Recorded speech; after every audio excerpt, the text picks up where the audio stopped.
ಎಲ್ರಿಗೂ ನಮಸ್ಕಾರ. ಮುಂಜಾನೆಯ ಶುಭಕಾಮನೆಯೊಂದಿಗೆ ತಮ್ಮೆಲ್ಲರಿಗೂ ಕೂಡ NKR ವಾಹಿನಿಯ ಹೆಮ್ಮೆಯ ಪ್ರಸ್ತುತಿ ಧರ್ಮಜ್ಯೋತಿ ಕಾರ್ಯಕ್ರಮಕ್ಕೆ ಪ್ರೀತಿಪೂರ್ವಕ ಸ್ವಾಗತ ಸುಸ್ವಾಗತ. ಎಂದಿನಂತೆ ನಿಮ್ಮೆಲ್ಲರನ್ನ ಸ್ವಾಗತಿಸ್ತಾ ಇದ್ದೇನೆ. ನಾನು ನಿಮ್ಮ ಮನೆ ಮಗಳು ದಿವ್ಯಾ ಆಲೂರ್. ಬನ್ನಿ ಗುರುಗಳನ್ನ ಕಾರ್ಯಕ್ರಮಕ್ಕೆ ಸ್ವಾಗತಿಸೋಣ. ಶ್ರೀಯುತರು ನಾಡಿನ ಹೆಸರಾಂತ ಜ್ಯೋತಿಷಿಗಳು, ಆಧ್ಯಾತ್ಮಿಕ ಚಿಂತಕರು, ವೇದಾಗಮ ಪಂಡಿತರು, ಅವರೇ ವಾಚಸ್ಪತಿ ಗುರುಗಳು. ಗುರುಗಳೇ ನಮಸ್ಕಾರ. ಕಾರ್ಯಕ್ರಮಕ್ಕೆ ಹೃತ್ಪೂರ್ವಕ ಸ್ವಾಗತ ತಮಗೆ. ನಮಸ್ಕಾರ ಮತ್ತು ಧನ್ಯವಾದ ನಿಮಗೆ. ಮೊದಲಿಗೆ ಶ್ಲೋಕ, ನಂತರ ಪಂಚಾಂಗ ಶ್ರವಣದೊಂದಿಗೆ ಕಾರ್ಯಕ್ರಮ ಪ್ರಾರಂಭಿಸೋಣವಾ? ಓಂ ಸಹಸ್ರಶೀರ್ಷಂ ದೇವಂ ವಿಶ್ವಾಕ್ಷಂ ವಿಶ್ವಶಂಭುವಂ ವಿಶ್ವನ್ನಾರಾಯಣಂ ದೇವಮಕ್ಷರಂ ಪರಮಂ ಪದಂ ವಿಶ್ವತಃ ಪರಮಾನ್ ನಿತ್ಯಂ ವಿಶ್ವನ್ನಾರಾಯಣಂ ಹರಿಂ ವಿಶ್ವಮೇವೇದಂ ಪುರುಷಸ್ತದ್ವಿಶ್ವಮುಪಜೀವತಿ ಪತಿಂ ವಿಶ್ವಸ್ಯಾತ್ಮೇಶ್ವರಂ ಶಾಶ್ವತಂ ಶಿವಮಚ್ಯುತಂ. ನಮಃ ಶಾಂತಾಯ ದಿವ್ಯಾಯ ಸತ್ಯಧರ್ಮಸ್ವರೂಪಿಣೆ ಸ್ವಾನಂದಾಮೃತತೃಪ್ತಾಯ ಶ್ರೀಧರಾಯ ನಮೋ ನಮಃ. ಓಂ. ಎಲ್ಲ ವೀಕ್ಷಕರಿಗೂ ಇವತ್ತಿನ ಧರ್ಮಜ್ಯೋತಿ ಕಾರ್ಯಕ್ರಮಕ್ಕೆ ಹೃತ್ಪೂರ್ವಕವಾದಂತಹ ಸ್ವಾಗತವನ್ನು ಬಯಸ್ತಾ, ಜೊತೆಯಲ್ಲಿ ಯಾರ್ಯಾರು ಈ ಒಂದು ಸೆಪ್ಟೆಂಬರ್ ತಿಂಗಳ 10ನೇ ತಾರೀಕಿನ ದಿವಸ ನಿಮ್ಮ ಹುಟ್ಟಿದ ಹಬ್ಬವನ್ನು ಆಚರಣೆ ಮಾಡ್ಕೊಳ್ತಾ ಇದ್ದೀರಿ, ವಿವಾಹ ವಾರ್ಷಿಕೋತ್ಸವಾದಿ ಸಂಭ್ರಮದಲ್ಲಿದ್ದೀರಿ, ನಿಮಗೆಲ್ಲರಿಗೂ ಕೂಡ ಶುಭಾಶಯಗಳು. ಭಗವಂತ ನಿಮ್ಮೆಲ್ಲರ ಇಷ್ಟಾರ್ಥಗಳನ್ನು ಈಡೇರಿಸಲಿ, ನಿಮ್ಮನ್ನು ಸದಾಕಾಲ ಸಂರಕ್ಷಣೆಯನ್ನು ಮಾಡಲಿ, ನಿಮ್ಮ ಮೇಲೆ ಎಂದಿಗೂ ಕೂಡ ತನ್ನ ಕೃಪೆಯನ್ನು ಇಟ್ಟಿರಲಿ ಅಂಥೇಳಿ ಅವನನ್ನು ಪ್ರಾರ್ಥನೆ ಮಾಡ್ಕೊಳ್ತೀನಿ. ಹಾಗೆ ಮೊದಲು ಇವತ್ತಿನ ಪಂಚಾಂಗದ ಕಡೆ ಗಮನ ಕೊಡೋಣ. ಇವತ್ತು ವಿಶ್ವಾವಸುನಾಮ ಸಂವತ್ಸರದ ದಕ್ಷಿಣಾಯನ ವರ್ಷ ಋತು ಭಾದ್ರಪದ ಮಾಸ ಕೃಷ್ಣ ಪಕ್ಷದ ತದಿಗೆಯ ದಿವಸ. ಇವತ್ತು ರೇವತಿ ನಕ್ಷತ್ರ ಇದೆ. ವಾರ ನಿಮಗೆಲ್ಲ ಗೊತ್ತು, ಬುಧವಾರ. ಇವತ್ತಿನ ದಿವಸ ಇರತಕ್ಕಂತಹದ್ದು ವೃದ್ಧಿ ಅನ್ನುವಂತಹ ಯೋಗ ಇದೆ, ಹಾಗೆ ವಣಿಕ್ ಅನ್ನುವಂತಹ ಕಾರಣ ಇದೆ. ಇದು ಇವತ್ತಿನ ಪಂಚಾಂಗದ ಸ್ಥಿತಿ. ಆದರೆ ಗ್ರಹಗತಿ ಹೇಗಿದೆ ಅಂತಂದರೆ, ಮೇಷ ವೃಷಭ ರಾಶಿಯಲ್ಲಿ ಯಾವುದೇ ಗ್ರಹ ಸಂಚಾರ ಇಲ್ಲ. ಮಿಥುನದಲ್ಲಿ ಗುರು, ಕರ್ಕಾಟಕದಲ್ಲಿ ಶುಕ್ರ, ಸಿಂಹದಲ್ಲಿ ರವಿ, ಬುಧ, ಕೇತು ಮತ್ತು ಮಂಗಳ ಇರತಕ್ಕಂತಹದ್ದು ಕನ್ಯಾ ರಾಶಿಯಲ್ಲಿ. ತುಲಾ, ವೃಶ್ಚಿಕ, ಧನು, ಮಕರ ರಾಶಿಗಳಲ್ಲಿ ಯಾವುದೇ ಗ್ರಹ ಸಂಚಾರ ಇಲ್ಲ. ಹಾಗೆ ಕುಂಭ ರಾಶಿಯಲ್ಲಿ ರಾಹು, ಮೀನ ರಾಶಿಯಲ್ಲಿ ರೇವತಿ ನಕ್ಷತ್ರದಲ್ಲಿ ಇರತಕ್ಕಂತಹ ಚಂದ್ರ ಮತ್ತು ಶನೈಶ್ಚರ, ಅರ್ಥಾತ್ ಶನಿ ಮತ್ತು ಚಂದ್ರರು ಮೀನ ರಾಶಿಯಲ್ಲಿ ಇರ್ತಕ್ಕಂಥದ್ದು ಇದಿವತ್ತಿನ ಗ್ರಹಸ್ಥಿತಿ. ಇದರ ಜೊತೆಯಲ್ಲಿ ಮುಖ್ಯವಾಗಿರ್ತಕ್ಕಂಥ ಇನ್ನೊಂದು ವಿಚಾರ ಏನಂತಂದರೆ, ಇವತ್ತು ಸಂಕಷ್ಟಹರ ಚತುರ್ಥಿ ಇರ್ತಕ್ಕಂಥದ್ದು. ಈಗ 15 ದಿವಸದ ಹಿಂದೆ ಎಲ್ಲರೂ ಸಹ ವರಸಿದ್ಧಿ ವಿನಾಯಕ ವ್ರತ ಅರ್ಥಾತ್ ಗಣಪತಿ ಹಬ್ಬವನ್ನು ಆಚರಣೆ ಮಾಡಿದೆ ಅಲ್ವಾ? ಈಗ ಇವತ್ತು ಇರ್ತಕ್ಕಂಥದ್ದು ಸಂಕಷ್ಟಹರ ಚತುರ್ಥಿ ವ್ರತಾಚರಣೆಯನ್ನು ಮಾಡ್ತಕ್ಕಂಥವರು ಇವತ್ತು ರಾತ್ರಿ ಚಂದ್ರೋದಯ ಇರತಕ್ಕಂಥದ್ದು 9:30 ಗಂಟೆ ಸುಮಾರಿಗೆ ಆ ಚಂದ್ರ ದರ್ಶನದ ನಂತರ ನಮಸ್ಕಾರಾದಿಗಳನ್ನು ಮಾಡಿಕೊಂಡು ವ್ರತವನ್ನು ಮಹಾಗಣಪತಿಗೆ ಅರ್ಥಾತ್ ಸಂಕಷ್ಟಹರ ಮಹಾಗಣಪತಿಗೆ ಅರ್ಪಣೆಯನ್ನು ಮಾಡಿ ಆ ನಂತರದಲ್ಲಿ ಭೋಜನ ಮಾಡಬೇಕು. ಯಥಾವಿಧಿ ನಿಮಗೆ ಗೊತ್ತು, ಅದೇ ಪ್ರಕಾರ ಆಚರಣೆ ಮಾಡ್ಕೊಳ್ಳಿ. ಶುಭವಾಗಲಿ. ವೀಕ್ಷಕರೇ, ಈಗ ಪ್ರಾರಂಭ ಮಾಡೋಣ ದಿನ ಭವಿಷ್ಯ ವಿಭಾಗವನ್ನ. ಗುರುಗಳೇ, ಮೊದಲ ರಾಶಿ ಮೇಷರಾಶಿಗೆ ಮೊದಲುಗೊಂಡು 12 ರಾಶಿಯವರೆಗೂ ಹೇಗಿದೆ ಈ ದಿನ? ಈಗ ಮೊದಲಿಗೆ ಮೇಷರಾಶಿ. ಮೇಷರಾಶಿಯವರಿಗೆ ಇವತ್ತು ಸ್ವಲ್ಪ ಮಟ್ಟಿನ ಸಮಾಧಾನಕರವಾಗಿರತಕ್ಕಂಥ ಸ್ಥಿತಿ. ಕಾರಣ, ಚಂದ್ರ ಶನೈಶ್ಚರನ ಒಂದು ಯುತಿಯನ್ನು ದಾಟಿ ಮುಂದೆ ಬಂದಿದ್ದಾನೆ. ಸ್ವಲ್ಪ ನೀರಿಗೆ ಸಂಬಂಧಪಟ್ಟು ಆರೋಗ್ಯ ವ್ಯತ್ಯಾಸ ಯಾರಿಗಾಗಿರ್ತದೆಯಲ್ಲ, ಅದರಿಂದ ಚೇತರಿಕೆ ಕಾಣ್ತದೆ. ವೈರಲ್ ಇನ್ಫೆಕ್ಷನ್ ಇರಬಹುದು, ಅಥವಾ ಯಾವುದೋ ಒಂದು ಬಾಧೆ ಶಾರೀರಿಕವಾಗಿ ಮಳೆಯಲ್ಲಿ ನೆಂದಿದ್ದಿರಬಹುದು. ಒಟ್ಟಾರೆ ಈ ರೀತಿಯಾಗಿ ಏನು ಆರೋಗ್ಯದಲ್ಲಿ ಸ್ವಲ್ಪ ಮಟ್ಟಿನ ಸಮಸ್ಯೆ ಅಂತಕ್ಕಂಥದ್ದು ಕಾಣಿಸ್ತಾ ಇತ್ತು, ಅದು ಸ್ವಲ್ಪ ಮಟ್ಟಿಗೆ ನಿಯಂತ್ರಣಕ್ಕೆ ಬರತಕ್ಕಂಥ ಲಕ್ಷಣ. ಆರೋಗ್ಯ ವೃದ್ಧಿ ಅಷ್ಟಮಾಧಿಪತಿಯಾಗಿರ್ತಕ್ಕಂಥವನಿಗೆ, ಯಾವ ನಿಮ್ಮ ಮೇಷರಾಶಿಗೆ ರಾಶ್ಯಾಧಿಪತಿಯೋ ಅಷ್ಟಮಾಧಿಪತಿಯೋ ಒಬ್ಬನೇ, ಅವನಿಗಿರ್ತಕ್ಕಂತಹ ಚಂದ್ರ ಮತ್ತು ಶನಿಗಳ ಯುತಿಯ ದೃಷ್ಟಿ ಇತ್ತಲ್ಲ, ಅದು ಸ್ವಲ್ಪ ಮಟ್ಟಿಗೆ ನಕ್ಷತ್ರವನ್ನು ಬದಲು ಮಾಡಿರೋದ್ರಿಂದ ಚಂದ್ರ ಆರೋಗ್ಯ ವೃದ್ಧಿ ಆಗ್ತಕ್ಕಂಥ ಲಕ್ಷಣ. ತೀವ್ರತರವಾಗಿರ್ತಕ್ಕಂಥ ಆರೋಗ್ಯ ಸಮಸ್ಯೆ ಇರ್ತಕ್ಕಂಥವ್ರಿಗೆ ಕೂಡ ಸರ್ಜರಿ ಏನಾದ್ರು ಇತ್ಯಾದಿ ಆಗಿದ್ದರೂ ಅದರಲ್ಲೂ ಸಾಕಷ್ಟು ರೀತಿಯ ಚೇತರಿಕೆ ಅಂತಕ್ಕಂಥದ್ದು ಔಷಧೋಪಚಾರಗಳಿಂದಾಗಿ ಅಭಿವೃದ್ಧಿ ಅಂತಕ್ಕಂಥದ್ದು ಕಾಣಿಸುತ್ತೆ. ಜೊತೆಯಲ್ಲಿ ಸ್ವಲ್ಪ ಶಿವಾರಾಧನೆಯನ್ನು ಮಾಡಿಕೊಂಡು ಸಾಧ್ಯವಾದರೆ ಎಳ್ಳಿನಿಂದ ಶಿವನಿಗೆ ಅರ್ಚನೆಯನ್ನು ಮಾಡಿಸಿ ಆ ಒಂದು ಎಳ್ಳನ್ನು ಪ್ರಸಾದ ರೂಪವಾಗಿ ತಂದು ಒಂದು 2 ಕಾಳು, ಏನು ತೀರಾ ಕೆ ಜಿಗಟ್ಟಲೆ ಏನು ಅರ್ಚನೆ ಮಾಡಿಸಿರೋದಿಲ್ಲ ಅಥವಾ ಕೆ ಜಿಗಟ್ಟಲೆ ತರೋದಕ್ಕೂ ಆಗೋದಿಲ್ಲ, ತಂದು ಅದನ್ನು ಸ್ವಲ್ಪ ಸ್ವಚ್ಛವಾಗಿ ಇಟ್ಕೊಂಡು ಅದನ್ನು ಒಂದು 11 ಕಾಳು, ಮಿನಿಮಮ್ 11 ಎಳ್ಳಿನ ಕಾಳುಗಳನ್ನು ಬಾಯಲ್ಲಿ ಹಾಕ್ಕೊಂಡು ಪ್ರಸಾದ ರೂಪವಾಗಿ ಅದನ್ನು ಸ್ವೀಕಾರ ಮಾಡಿದಲ್ಲಿ ಸಾಕಷ್ಟು ವೃದ್ಧಿ ಕೂಡ ಕಾಣಿಸ್ತದೆ. ಆ ಒಂದು ಶಿವ ಪ್ರಸಾದದಿಂದ ಆರೋಗ್ಯದಲ್ಲಿ ಚೇತರಿಕೆ ಕಾಣಿಸುವಂಥ ಲಕ್ಷಣ ಇದೆ. ಶುಭವಾಗಲಿ. ಮುಂದಿಂದು ವೃಷಭ ರಾಶಿ. ವೃಷಭ ರಾಶಿಯವರಿಗೆ ಇವತ್ತು ಮಾನಸಿಕವಾಗಿ ಒಂದು ಥರದ ಧೈರ್ಯ ಸ್ಥೈರ್ಯದಿಂದ ಕೆಲಸ ಕಾರ್ಯಗಳನ್ನು ಮಾಡ್ತಕ್ಕಂಥ ಒಂದು ದಿನ. ಪೂರ್ಣವಾಗಿರತಕ್ಕಂತಹ ಶಶಿಮಂಗಳ ಯೋಗದ ಫಲ ಕೂಡ ಉಂಟು. ಹಾಗಾಗಿ ಉತ್ತಮವಾಗಿರ್ತಕ್ಕಂಥ ದಿನ. ಪೂರ್ಣವಾಗಿರ್ತಕ್ಕಂಥ ಗುರು ಬಲ ಕೂಡ ಇದೆ. ತೃತೀಯದಲ್ಲಿರ್ತಕ್ಕಂಥ ರಾಶ್ಯಾಧಿಪತಿ ಧೈರ್ಯ ಸ್ಥೈರ್ಯಗಳನ್ನು ಕೂಡ ಕೊಡ್ತಾನೆ. ಟೆನ್ಷನ್ ಮಾಡಿಕೊಳ್ಳುವಂಥ ಒಂದು ಪರಿಸ್ಥಿತಿ ಇಲ್ಲ. ಆದರೆ ಸಮಸ್ಯೆ ಎಲ್ಲಿದೆ ವೃಷಭ ರಾಶಿಯವರಿಗೆ ಅಂತಂದರೆ ಕರ್ಮಸ್ಥಾನದಲ್ಲಿರ್ತಕ್ಕಂಥ ರಾಹುವಿನಲ್ಲಿದೆ. ರಾಹು ಚಂದ್ರಾತ್ 12ರಲ್ಲಿರೋದ್ರಿಂದ ಉದ್ಯೋಗದಲ್ಲಿ ಒಂದು ಮಾನಸಿಕವಾಗಿರ್ತಕ್ಕಂಥ ನೆಮ್ಮದಿಯೋ ಇತ್ಯಾದಿಗಳ ಕೊರತೆ ಅಂತಕ್ಕಂಥದ್ದು ಕಾಣುತ್ತೆ. ಸ್ವಲ್ಪ ಹೆಚ್ಚು ಎಚ್ಚರಿಕೆಯಿಂದ ಮುತುವರ್ಜಿ ವಹಿಸಿ ಕೆಲಸ ಮಾಡಬೇಕಾದಂಥ ಲಕ್ಷಣ ಕಾಣಿಸುತ್ತೆ. ಎಚ್ಚರಿಕೆಯಿಂದ ಮಾಡಿ. ಏನಂಥ ದೊಡ್ಡ ತಲೆ ಹೋಗುವಂಥ ವಿಚಾರ ಏನು ಇರೋದಿಲ್ಲವಲ್ಲ. ಜೀವನೋಪಾಯಕ್ಕಾಗಿ ಮಾಡ್ತಕ್ಕಂಥ ಕೆಲಸ ಅಲ್ವಾ. ಜೀವನೋಪಾಯಕ್ಕಾಗಿ ಮಾಡ್ತಕ್ಕಂಥ ಕೆಲಸದಲ್ಲೂ ನಾವೇನಾದರೂ ಸ್ವಲ್ಪ ತಾತ್ಸಾರ ಮಾಡಿದ್ವಿ ಅಂದರೆ ಜೀವನ ತಾತ್ಸಾರ ಆಗ್ಬಿಡುತ್ತೆ. ಆಗ ಸ್ವಲ್ಪ ಇಷ್ಟಪಟ್ಟು ಮಾಡಿ, ತೊಂದರೆ ಇಲ್ಲ. ಇನ್ನು ತೀರಾ ಒಂಥರ ಸಮಾಧಾನ ಇಲ್ಲ ಮಾನಸಿಕವಾಗಿ ಹೇಳಿ ಆದರೆ ಅಂಥ ಸಂದರ್ಭದಲ್ಲಿ ನಿಮ್ಮ ರಾಶ್ಯಾಧಿಪತಿ ಇರತಕ್ಕಂಥದ್ದು ಚಂದ್ರನ ಮನೆಯಲ್ಲಾದ್ದರಿಂದ ದೇವಿ ಖಡ್ಗಮಾಲ ಸ್ತೋತ್ರವನ್ನು ಶ್ರವಣ ಮಾಡ್ಕೊಳ್ಳಿ. ಸಾಕಷ್ಟು ಉತ್ತಮವಾದಂಥ ಫಲ ಸಿಗುತ್ತೆ. ಶುಭವಾಗಲಿ. ಮುಂದಿನ ಮಿಥುನ ರಾಶಿ. ಮಿಥುನ ರಾಶಿಯವರಿಗೆ ಇವತ್ತಿನ ದಿನ ತಕ್ಕ ಮಟ್ಟಿಗೆ ಚೆನ್ನಾಗಿದೆ. ದ್ವಿತೀಯಾಧಿಪತಿ ಕರ್ಮದಲ್ಲಿರ್ತಕ್ಕಂಥ ಶನಿಯ ದೃಷ್ಟಿ ವ್ಯಯಕ್ಕೆ ಬರ್ತಾ ಇದೆ. ಅರ್ಥಾತ್ ಧನಾದಿಗಳನ್ನು ಅಂದರೆ ದುಡ್ಡನ್ನು ಇನ್ವೆಸ್ಟ್ಮೆಂಟ್ ಆಗಿ ಮಾಡುವಂಥ ಒಂದು ಸಂದರ್ಭ. ಈ ಇನ್ವೆಸ್ಟ್ಮೆಂಟ್ ಮಾಡ್ತಕ್ಕಂಥ ಸಂದರ್ಭದಲ್ಲಿ ಯೋಚನೆ ಮಾಡಬೇಕು ಮಿಥುನ ರಾಶಿಯವರು, ಯಾವುದಕ್ಕೆ ಇನ್ವೆಸ್ಟ್ ಮಾಡ್ತಿದ್ದೀನಿ ಅಂತ. ಯಾಕೆ ಅಂತಂದರೆ ವ್ಯಯಾಧಿಪತಿ ಧನದಲ್ಲಿದ್ದಾನೆ ಮತ್ತು ಆ ವ್ಯಯಕ್ಕೆ ಕರ್ಮದಿಂದ ಶನಿಯ ದೃಷ್ಟಿ ಇದೆ. ಹಾಗಾಗಿ ಸತ್ಕರ್ಮವಾಗಿದ್ದ ಪಕ್ಷದಲ್ಲಿ ಉತ್ತಮ. ಮಂಗಳನ ದೃಷ್ಟಿ ಇದೆ ಅಲ್ಲಿ. ಮಂಗಳ ಅಂದರೆ ಕುಜ ಅಂತ ಹೇಳ್ತಾರೆ. ಅಂದರೆ ಕೆಟ್ಟದ್ದು ಅಂತ ಅರ್ಥ. ಕೆಟ್ಟದ್ದನ್ನು ಹುಟ್ಟಿಸುವಂಥದ್ದು. ಹಾಗಾಗಿ ನಿಮ್ಮ ಪ್ಲಾನ್ ಅಂತಕ್ಕಂಥದ್ದು ಉದ್ದೇಶ ದುಷ್ಟವಾಗಿದ್ದ ಪಕ್ಷದಲ್ಲಿ ನಷ್ಟವಾಗ್ತದೆ. ಉದ್ದೇಶವನ್ನು ಸರಿಯಾಗಿಟ್ಕೊಳ್ಳಿ. ನಿಮ್ಮ ಉದ್ದೇಶ ಸರಿಯಾಗಿದ್ದರೆ ತಪ್ಪು ಹೆಜ್ಜೆಗಳನ್ನಿಟ್ಟಿದ್ರೂ ಕೂಡ ರಾಶಿಯಲ್ಲಿರ್ತಕ್ಕಂಥ ಗುರು ಅದನ್ನು ಸರಿಪಡಿಸಿ, 3ನೇ ಮನೆಯಲ್ಲಿರ್ತಕ್ಕಂಥ ಬುಧಾದಿತ್ಯರು ಕೂಡ ಅದನ್ನು ಸರಿಪಡಿಸಿ ನಿಮ್ಮನ್ನು ಸನ್ಮಾರ್ಗಕ್ಕೆ ತೊಗೊಂಬಂದ್ಬಿಡ್ತಾರೆ. ಹಾಗಾಗಿ ಉದ್ದೇಶ ಸರಿಯಾಗಿದೆ ಅಂತಂದರೆ ಸಮಸ್ಯೆ ನಿವೃತ್ತಿ ಕೂಡ ಸುಲಭವಾಗಿ ಆಗುತ್ತೆ. ಪ್ರಯತ್ನ ಮಾಡೋದು ನಿಮ್ಮ ಕೈಲಿದೆ ಅಲ್ವಾ. ಇದರ ಜೊತೆಯಲ್ಲಿ ನಿಮ್ಮ ಪಂಚಮ ಸ್ಥಾನಾಧಿಪತಿ ಇರತಕ್ಕಂಥದ್ದು ದ್ವಿತೀಯದಲ್ಲಿ. ಹಾಗಾಗಿ ವಾಗ್ದೇವತೆಯಾಗಿರ್ತಕ್ಕಂಥ ಸರಸ್ವತಿಯನ್ನು ಧ್ಯಾನ ಮಾಡಿಕೊಳ್ಳಿ. ಶುಭವಾಗಲಿ. ಮುಂದಿಂದು ಕರ್ಕಾಟಕ ರಾಶಿ. ರಾಶ್ಯಾಧಿಪತಿ ಭಾಗ್ಯದಲ್ಲಿರ್ತಕ್ಕಂಥ ಒಂದು ಸುಯೋಗ. ಕರ್ಕಾಟಕ ರಾಶಿಯವರಿಗೆ ರಾಶ್ಯಾಧಿಪತಿ ಭಾಗ್ಯದಲ್ಲಿ ಮತ್ತು ಭಾಗ್ಯಾಧಿಪತಿ ವ್ಯಯದಲ್ಲಿ. ಹಾಗಾಗಿ ಸ್ವಲ್ಪ ಮಟ್ಟಿಗೆ ಆಂಶಿಕ ಪರಿವರ್ತನ ಯೋಗ ಅಂತಕ್ಕಂಥದ್ದು ಕಾಣಿಸುತ್ತೆ.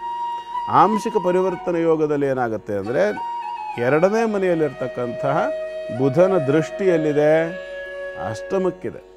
ಸ್ಥಾನಬಲದ ಮೇಲೆ ಪರಮಮಿತ್ರನಾಗಿರ್ತಕ್ಕಂಥ ರವಿಯ ಜೊತೆಯಲ್ಲಿದ್ದಾನೆ. ಹಾಗಾಗಿ ಸ್ವಲ್ಪ ಕಳೆದು ಹೋಗಿದ್ದನ್ನು ಪುನಃ ಪಡ್ಕೊಳ್ತಕ್ಕಂಥ ಒಂದು ಅವಕಾಶ. ಅರ್ಥಾತ್ ನಷ್ಟದ್ರವ್ಯ ಪ್ರಾಪ್ತಿ ಯೋಗ ಅಂತಕ್ಕಂಥದ್ದು ಕಾಣಿಸುತ್ತೆ. ಈ ನಷ್ಟದ್ರವ್ಯ ಪ್ರಾಪ್ತಿಯಾಗಲಿಕ್ಕಾಗಿ ಏನು ಮಾಡಬೇಕು ಅಂದರೆ ಕಾರ್ತವೀರ್ಯಾರ್ಜುನ ಅಂತಕ್ಕಂಥ ಒಂದು ದೇವತಾ ಸ್ವರೂಪ ಇದೆ. ಈ ಕಾರ್ತವೀರ್ಯಾರ್ಜುನ ದೇವತಾ ಸ್ವರೂಪ ಏನು ಅಂತಂದರೆ ಅದು ನಷ್ಟದ್ರವ್ಯ ಪ್ರಾಪ್ತಿ ಯೋಗ. ಅದು ಜೊತೆಗೆ ನಷ್ಟದ್ರವ್ಯ ಪ್ರಾಪ್ತಿಯಾಗಲಿಕ್ಕಾಗಿ ಕಾರ್ತವೀರ್ಯನ ಆರಾಧನೆ ನಮ್ಮಲ್ಲಿ ಲಾಗಾಯತನಿಂದ ಇರತಕ್ಕಂಥದ್ದು. ಅಹಿರ್ಬುದ್ಧಿನ ಸಂಹಿತೆ ಅನ್ನುವಂಥ ಗ್ರಂಥದಲ್ಲಿ ಈ ಬಗ್ಗೆ ವಿವರಣೆ ಇದೆ. ಮುಂದೆಲ್ಲಾದರೂ ಸಮಯ ಸಿಕ್ಕಾಗ ಆ ಬಗ್ಗೆ ನಾನು ವಿವರಣೆ ಕೊಡ್ತೀನಿ. ಸದ್ಯದ ಪರಿಸ್ಥಿತಿಯಲ್ಲಿ ವಿಷಯ ಏನಂತಂದರೆ ಈ ಕಾರ್ತವೀರ್ಯಾರ್ಜುನನನ್ನು ಆರಾಧನೆ ಮಾಡಿಕೊಂಡ ಪಕ್ಷದಲ್ಲಿ ನಿಮಗೆ ಏನು ಈ ಒಂದು ನಷ್ಟ ಆಗಿರ್ತಕ್ಕಂಥದ್ದಿದೆ ಪುನಃ ಪ್ರಾಪ್ತಿ ಆಗ್ತಕ್ಕಂಥ ಅವಕಾಶ ಇರುತ್ತೆ. ಆರಾಧನೆ ಮಾಡ್ಕೊಳ್ಳಿ. ಶುಭವಾಗಿ. ಗುರುಗಳೇ, ಕ್ಷೇತ್ರ ಮಹಿಮೆ ಬುಧವಾರ ಎಲ್ಲಿ ಕರ್ಕೊಂಡು ಹೋಗ್ತಾ ಇದ್ದೀರಾ? ನಮ್ಮ ರಾಜ್ಯದಲ್ಲಿ ಕನ್ನಡ ಸಾಹಿತ್ಯದಲ್ಲಿ ಅದ್ಭುತವಾಗಿರ್ತಕ್ಕಂತಹ ಸಾಹಿತ್ಯ ಕ್ಷೇತ್ರಕ್ಕೆ ಮಹಾನ್ ಕೊಡುಗೆಯನ್ನು ಕೊಟ್ಟಿರ್ತಕ್ಕಂತಹ ಒಬ್ಬರ ಒಂದು ಸಾಹಿತ್ಯದ ಕೆಲವು ಸಾಲುಗಳನ್ನು ನೋಡೋಣ. ಮೊದಲು ಅಲ್ಲಿಗೆ ಟಚ್ ಹಂಗೆ ತಗೊಂಡೋಗ್ಬೇಕು ಅಂತ ಆಮೇಲೆ ತೀರ್ಮಾನ. ಶ್ರೀಯರಸ ಗಾಂಗೇಯ ನುತ ಕೌಂತೇಯ ವಂದಿತ ಚರಣ ಕಮಲದಳಾಯ ತಾಂಬಕ ರೂಪ ಚಿನ್ಮಯ ದೇವಕೀ ತನಯ ರಾಯ ರವಿಕುಲ ವರ್ಯ ಭೂಸುರ ಪ್ರಿಯ ಸುರಪುರ ನಿಲಯ ಚನ್ನಿಗ ರಾಯ ಚತುರೂಪಾಯ ರಕ್ಷಿಸು ನಮ್ಮ ನನವರ. ಇಂದು ಹೀಗೆ ಶುರುವಾಗಿ ಮುಂದೆ ಹೊತ್ಕೊಂಡು ಹೋಗುತ್ತೆ. ದ್ವಿತೀಯ ಪ್ರಾಸ ಅಂತೇಳಿ ಹೇಳ್ತಾರೆ ಇದಕ್ಕೆ. ದೇವದೇವ ಜಗದ್ಭರಿತ ವಸುದೇವ ಸುತ ಜಗದೇಕ ನಾಯಕ ರಮಾವಿನೋದಿತ ಸಜ್ಜನಾನಿತ ನಿಖಿಲ ಗುಣಭರಿತ ಭಾವಜಾರಿ ಪ್ರಿಯ ನಿರಾಮಯ ರಾವಣಾಂತಕ ರಘುಕುಲಾನ್ವಯ ದೇವ ಅಸುರ ವಿರೋಧಿ ರಕ್ಷಿಸು ನಮ್ಮ ನನವರತ. ಕನಕದಾಸ ರಚನೆ. ಹೌದು, ಹರಿಭಕ್ತಿ ಸಾರ ಅಂತಕ್ಕಂಥದ್ದು. ಈ ಕನಕದಾಸರ ಭಕ್ತಿಗೆ ಮೆಚ್ಚಿ ಬಾಗಿಲನ್ನು ತೆರೆದು ಸೇವೆಯನ್ನು ಕೊಡು ಹರಿಯೇ, ಕೂಗಿದರು ಧ್ವನಿ ಕೇಳದಲ್ಲದೆ ನರಹರಿಯೇ ಅಂಥೇಳಿ ಅವರ ಭಜನೆಗೆ, ಅವರ ಭಕ್ತಿಗೆ, ಅವರ ಕೂಗಿಗೆ ಮೆಚ್ಚಿ ತನ್ನ ಮುಂಭಾಗದಲ್ಲಿ ನಿರ್ಮಾಣವಾಗಿದ್ದಂತಹ ಗೋಡೆಯನ್ನು ಒಡೆದು ಕನಕ ಮಂಟಪ ಅಂತ ಇವತ್ತೇನು ಕರೀತಾರೆ, ಆ ಜಾಗದಲ್ಲಿ ನಿಂತಹ ದಾಸಶ್ರೇಷ್ಠರಾದಂತಹ ಕನಕದಾಸರಿಗೆ ತನ್ನ ಪೂರ್ಣ ದರ್ಶನವನ್ನು ಕೊಟ್ಟಂತಹ ಒಂದು ಮಹಾನ್ ಕ್ಷೇತ್ರ ಉಡುಪಿ. ಗೊತ್ತಾಗೋಯ್ತಲ್ಲ, ನಮ್ಮ ಜನರಿಗೆ ಗೊತ್ತಾಗ್ತದೆ. ಇದು ಉಡುಪಿಯ ಶ್ರೀ ಕ್ಷೇತ್ರದ ಕೃಷ್ಣನ ಬಗ್ಗೆ ಇವತ್ತು ತಿಳ್ಕೊಳ್ಳೋಣ. ಬುಧವಾರ ಕೃಷ್ಣನಿಗೆ ವಿಶೇಷವಾಗಿರತಕ್ಕಂಥದ್ದು. ಜೊತೆಯಲ್ಲಿ ಇನ್ನೊಂದು ವಿಚಾರ ಏನಂತಂದರೆ, ಇತ್ತೀಚೆಗೆ ಗೋಕುಲಾಷ್ಟಮಿ ಆಚರಣೆ ಕೂಡ ಆಗಿದೆ. ಹೌದು, ಉಡುಪಿ ಕ್ಷೇತ್ರದಲ್ಲಿ ಕೃಷ್ಣ ಬಂದು ನೆಲೆಸಿದ ಇತಿಹಾಸ ನಮ್ಮಲ್ಲಿ ಅನೇಕರಿಗೆ ಗೊತ್ತಿರಲಿಕ್ಕಿಲ್ಲ. ಪಾಜಕ ಕ್ಷೇತ್ರದಲ್ಲಿ ಜನ್ಮಿಸಿ ಇಡೀ ದೇಶಾದ್ಯಂತ ಪರಿಭ್ರಮಣವನ್ನು ಮಾಡಿ ತಮ್ಮ 8-9ನೇ ವಯಸ್ಸಿನಲ್ಲಿಯೇ ಸನ್ಯಾಸವನ್ನು ತಗೊಂಡು ಮಾಯಾವಾದದ ಮೂಲವನ್ನು ಖಂಡಿಸಿ ತತ್ವವಾದವನ್ನು ಪ್ರತಿಪಾದನೆ ಮಾಡಿ ಹರಿ ಸರ್ವೋತ್ತಮತ್ವವನ್ನು ಪ್ರಚಾರ ಮಾಡಿದಂತಹ ಅಥವಾ ಸಾಧಿಸಿ ತೋರಿಸಿದಂತಹ ಆಚಾರ್ಯ ತ್ರಯರಲ್ಲಿ 3ನೇವರಾಗಿರತಕ್ಕಂತಹ ಮಧ್ವಾಚಾರ್ಯರಿಂದ ಪ್ರತಿಷ್ಠಿತವಾಗಿರತಕ್ಕಂತಹ ಕೃಷ್ಣ ಅಲ್ಲಿ ಮಹಾತ್ಮರ ಪ್ರತಿಷ್ಠೆ. ಮಧ್ವ ಸರೋವರ ಅಂತ ಕೂಡ ಉಂಟು ಅಲ್ಲಿ, ತೀರ್ಥಮಂಟಪ ಇತ್ಯಾದಿಗಳೆಲ್ಲ ಕೃಷ್ಣನ ಹಿಂಭಾಗದಲ್ಲಿದೆ. ನಮ್ಮಲ್ಲಿ ಅನೇಕರದ್ದು ಒಂದು ಕಲ್ಪನೆ ಇದೆ. ಇದು ಕ್ಷೇತ್ರದಲ್ಲಿ, ಉಡುಪಿ ಕ್ಷೇತ್ರಕ್ಕೆ ಸಂಬಂಧಪಟ್ಟ ವಿಚಾರ ನಾನು ಹೇಳ್ತಾ ಇರೋದು. ನಾವು ಕೆಲವು ಕಡೆಗಳಲ್ಲಿ ನೋಡ್ತೀವಿ, ಕೆಲವು ಕಥೆಗಳಲ್ಲಿ ಕೇಳ್ತೀವಿ, ಕೃಷ್ಣ ಸಂಪೂರ್ಣವಾಗಿ ತಿರುಗಿ ನಿಂತಿದ್ದು ಅಂತ ಕೂಡ ಹೇಳ್ತಾರೆ. ಆದರೆ ವಾಸ್ತವಾಂಶ ಏನು ಅಂತಂದರೆ, ಹೆಚ್ಚಾಗಿ ಎಲ್ಲ ಮಠಮಾನ್ಯಗಳಲ್ಲಿ ಪ್ರಧಾನವಾಗಿ ಸುತ್ತಲೂ ಮಠ ಇರ್ತದೆ, ಮಧ್ಯದಲ್ಲಿ ದೇವಸ್ಥಾನ ಇರ್ತದೆ, ಅಂಗಳದಲ್ಲಿ ಪ್ರಾಂಗಣದಲ್ಲಿ. ಈ ತೊಟ್ಟಿ ಮನೆ ಅಂತ ಹೇಳ್ತಿದ್ದಲ್ಲ ಹಿಂದೆಲ್ಲವಾ, ಅದೇ ರೀತಿಯ ಆಯದಲ್ಲಿ ಮಠಗಳ ನಿರ್ಮಾಣ ಅಂತಕ್ಕಂಥದ್ದು ಹಿಂದೆ ನಡೀತಾ ಇದ್ದಿದ್ದು. ಮತ್ತು ಹೆಚ್ಚಾಗಿ ಎಲ್ಲ ಮಠಗಳಲ್ಲಿ ನಾನು ನೋಡಿದಂತೆ ಹೆಚ್ಚು ಕಡಿಮೆ 99 ಭಾಗ ಮಠಗಳಲ್ಲೂ ಪ್ರಧಾನ ಆರಾಧ್ಯ ದೇವತೆ ಅಂತಕ್ಕಂಥದ್ದು ಪಶ್ಚಿಮಾಭಿಮುಖವಾಗೇ ಇರೋದು. ಕಾರಣ ಏನು ಅಂತಂದರೆ, ಸನ್ಯಾಸ ಪರಂಪರೆ ಅಂತಕ್ಕಂಥದ್ದು ನಮ್ಮ ದೇಶದಲ್ಲಿ ಇರ್ತಕ್ಕಂಥ 4 ಆಶ್ರಮಗಳಲ್ಲಿ ಬ್ರಹ್ಮಚರ್ಯ, ಗಾರ್ಹಸ್ಥ್ಯ, ವಾನಪ್ರಸ್ಥ ಮತ್ತು ಸನ್ಯಾಸ ಅನ್ನುವಂಥ 4 ಆಶ್ರಮಗಳಲ್ಲಿ ಸನ್ಯಾಸಾಶ್ರಮವನ್ನು ಯಾಕೆ ನಾವು ಹೊಂದಬೇಕು ಅಂತಂದರೆ, ಮೋಕ್ಷಕ್ಕಾಗಿ ಪುನಃ ಮತ್ತೆ ಪ್ರಪಂಚಕ್ಕೆ ಬರಬಾರ್ದು, ಪುನರಪಿ ಜನನೈ ಜಠರೇ ಶಯನಂ ಆಗಬಾರ್ದು ಅನ್ನೋ ಕಾರಣಕ್ಕಾಗಿ ಪಶ್ಚಿಮಾಭಿಮುಖವಾಗಿರ್ತಕ್ಕಂಥ ದೇವತಾರಾಧನೆಯನ್ನು ಮಾಡಿದರೆ ಮೋಕ್ಷ ಪ್ರಾಪ್ತಿ ಅಂತ ಹೇಳ್ತಾರೆ. ಅದು ಈ ಕ್ಷೇತ್ರ. ಹಾಗಾಗಿ ಮುಖ್ಯವಾಗಿ ಕರೆಕ್ಟಾಗಿ ಹೇಳಿದ್ರೆ ನೀವು, ಇದರ ಜೊತೆಯಲ್ಲಿ ಸನ್ಯಾಸಿಗಳು ಇರ್ತಕ್ಕಂಥದ್ದು ಮಠಗಳಲ್ಲಿ. ಹಾಗಾಗಿ ಮಠದ ಪ್ರಧಾನ ದೇವತೆ ಯಾವತ್ತೂ ಕೂಡ ಪಶ್ಚಿಮಾಭಿಮುಖವಾಗಿಯೇ ಇರ್ತಕ್ಕಂಥ ಕ್ರಮ ಎಲ್ಲ ಕಡೆಯಲ್ಲೂ ಇರೋದು. ಹಾಗಾಗಿ ನಾವು ಹೇಳಿ ಕನಕದಾಸರನ್ನು ಶ್ರೇಷ್ಠರು ಅಂತ ಹೇಳ್ಕೊಂಡು ನಾವು ಹೇಳಿ ಆಗೋದಲ್ಲ. ಕನಕದಾಸರು ಸ್ವತಃ ಶ್ರೇಷ್ಠರೇ, ಸಾಧನೆ ಮಾಡಿ ಆ ಮಟ್ಟಕ್ಕೆ ಹೋದವರು. ಅವರು ಯಾರೋ ಹೇಳಿದ್ರಿಂದ ಅವರು ಯಾವ ಘನತೆಯೂ ಕಡಿಮೆ ಆಗೋದೂ ಇಲ್ಲ, ಯಾವುದೇ ರೀತಿಯಲ್ಲಿ ಅವರಿಗೆ ಅವಮಾನ ಆಗೋದೂ ಇಲ್ಲ. ಅವರಿಗಿರ್ತಕ್ಕಂಥ ಸಾಧನೆಯ ಆ ಒಂದು ಕೀರ್ತಿ, ಆ ಒಂದು ಸಾಧಕರು ಅಂತ ಅನಿಸ್ಕೊಂಡಿರ್ತಕ್ಕಂಥ ಅವರ ಹೆಮ್ಮೆ ಗರಿಮೆ ಯಾವುದೂ ಕಡಿಮೆ ಆಗೋದಿಲ್ಲ. ಅದನ್ನು ಇದ್ದಿದ್ದನ್ನು ಇದ್ದಾಗ ಒಪ್ಕೊಳ್ಳೋ ಮನಸ್ಥಿತಿ ನಮಗೆ ಬರಬೇಕಷ್ಟೆ. ಹಾಗಾಗಿ ಪಶ್ಚಿಮಾಭಿಮುಖವಾಗಿದ್ದಂಥ ಕೃಷ್ಣ ಇದ್ದಂಥ ಆ ಅಡ್ಡ ಗೋಡೆ ಅಂತಕ್ಕಂತಹದ್ದು ಬಿದ್ದು ಇವತ್ತೇನು ಕನಕನ ಕಿಂಡಿ ಅಂತ ಹೇಳಿದೆ ಅಲ್ಲಿಂದ ದರ್ಶನ ಮಾಡ್ತಕ್ಕಂಥ ವ್ಯವಸ್ಥೆ ಏನಿದೆ, ಆವತ್ತಿನ ಒಂದು ಸಾಮಾಜಿಕ ವ್ಯವಸ್ಥೆಯಲ್ಲಿ ತಪ್ಪಿತ್ತು ಕೆಲವಷ್ಟು, ಅದನ್ನು ನಾವು ಒಪ್ಪಲೇಬೇಕು. ಆಗ ಹೋಗಿರ್ತಕ್ಕಂಥ ವಿಚಾರದ ಬಗ್ಗೆ ಈಗ ಅದ್ರ ಬಗ್ಗೆ ಚರ್ಚೆ ಮಾಡಿದ ಉಪಯೋಗ ಇಲ್ಲ. ಆದರೆ ಈಗ ಅಂತಹ ಪರಿಸ್ಥಿತಿಗಳು ಪುನಃ ಆವರ್ತನೆ ಆಗದೇ ಇರೋ ರೀತಿಯಲ್ಲಿ ನಾವು ಗಮನ ಇಟ್ಕೊಂಡು ಸರಿಯಾದ ರೀತಿ ವ್ಯವಸ್ಥೆಯನ್ನು ಮಾಡಬೇಕು ಅನ್ನೋದು ಸತ್ಯ. ಹಾಗೆಯೇ ಆ ಕೃಷ್ಣ ದರ್ಶನ ಕೊಡುವಾಗ ಪಶ್ಚಿಮಾಭಿಮುಖವಾಗಿ ತಿರುಗಿದ್ದಲ್ಲ, ಪ್ರತಿಷ್ಠೆಯೇ ಪಶ್ಚಿಮಾಭಿಮುಖವಾಗಿ ಆಗಿರತಕ್ಕಂಥ ವಿಶೇಷ.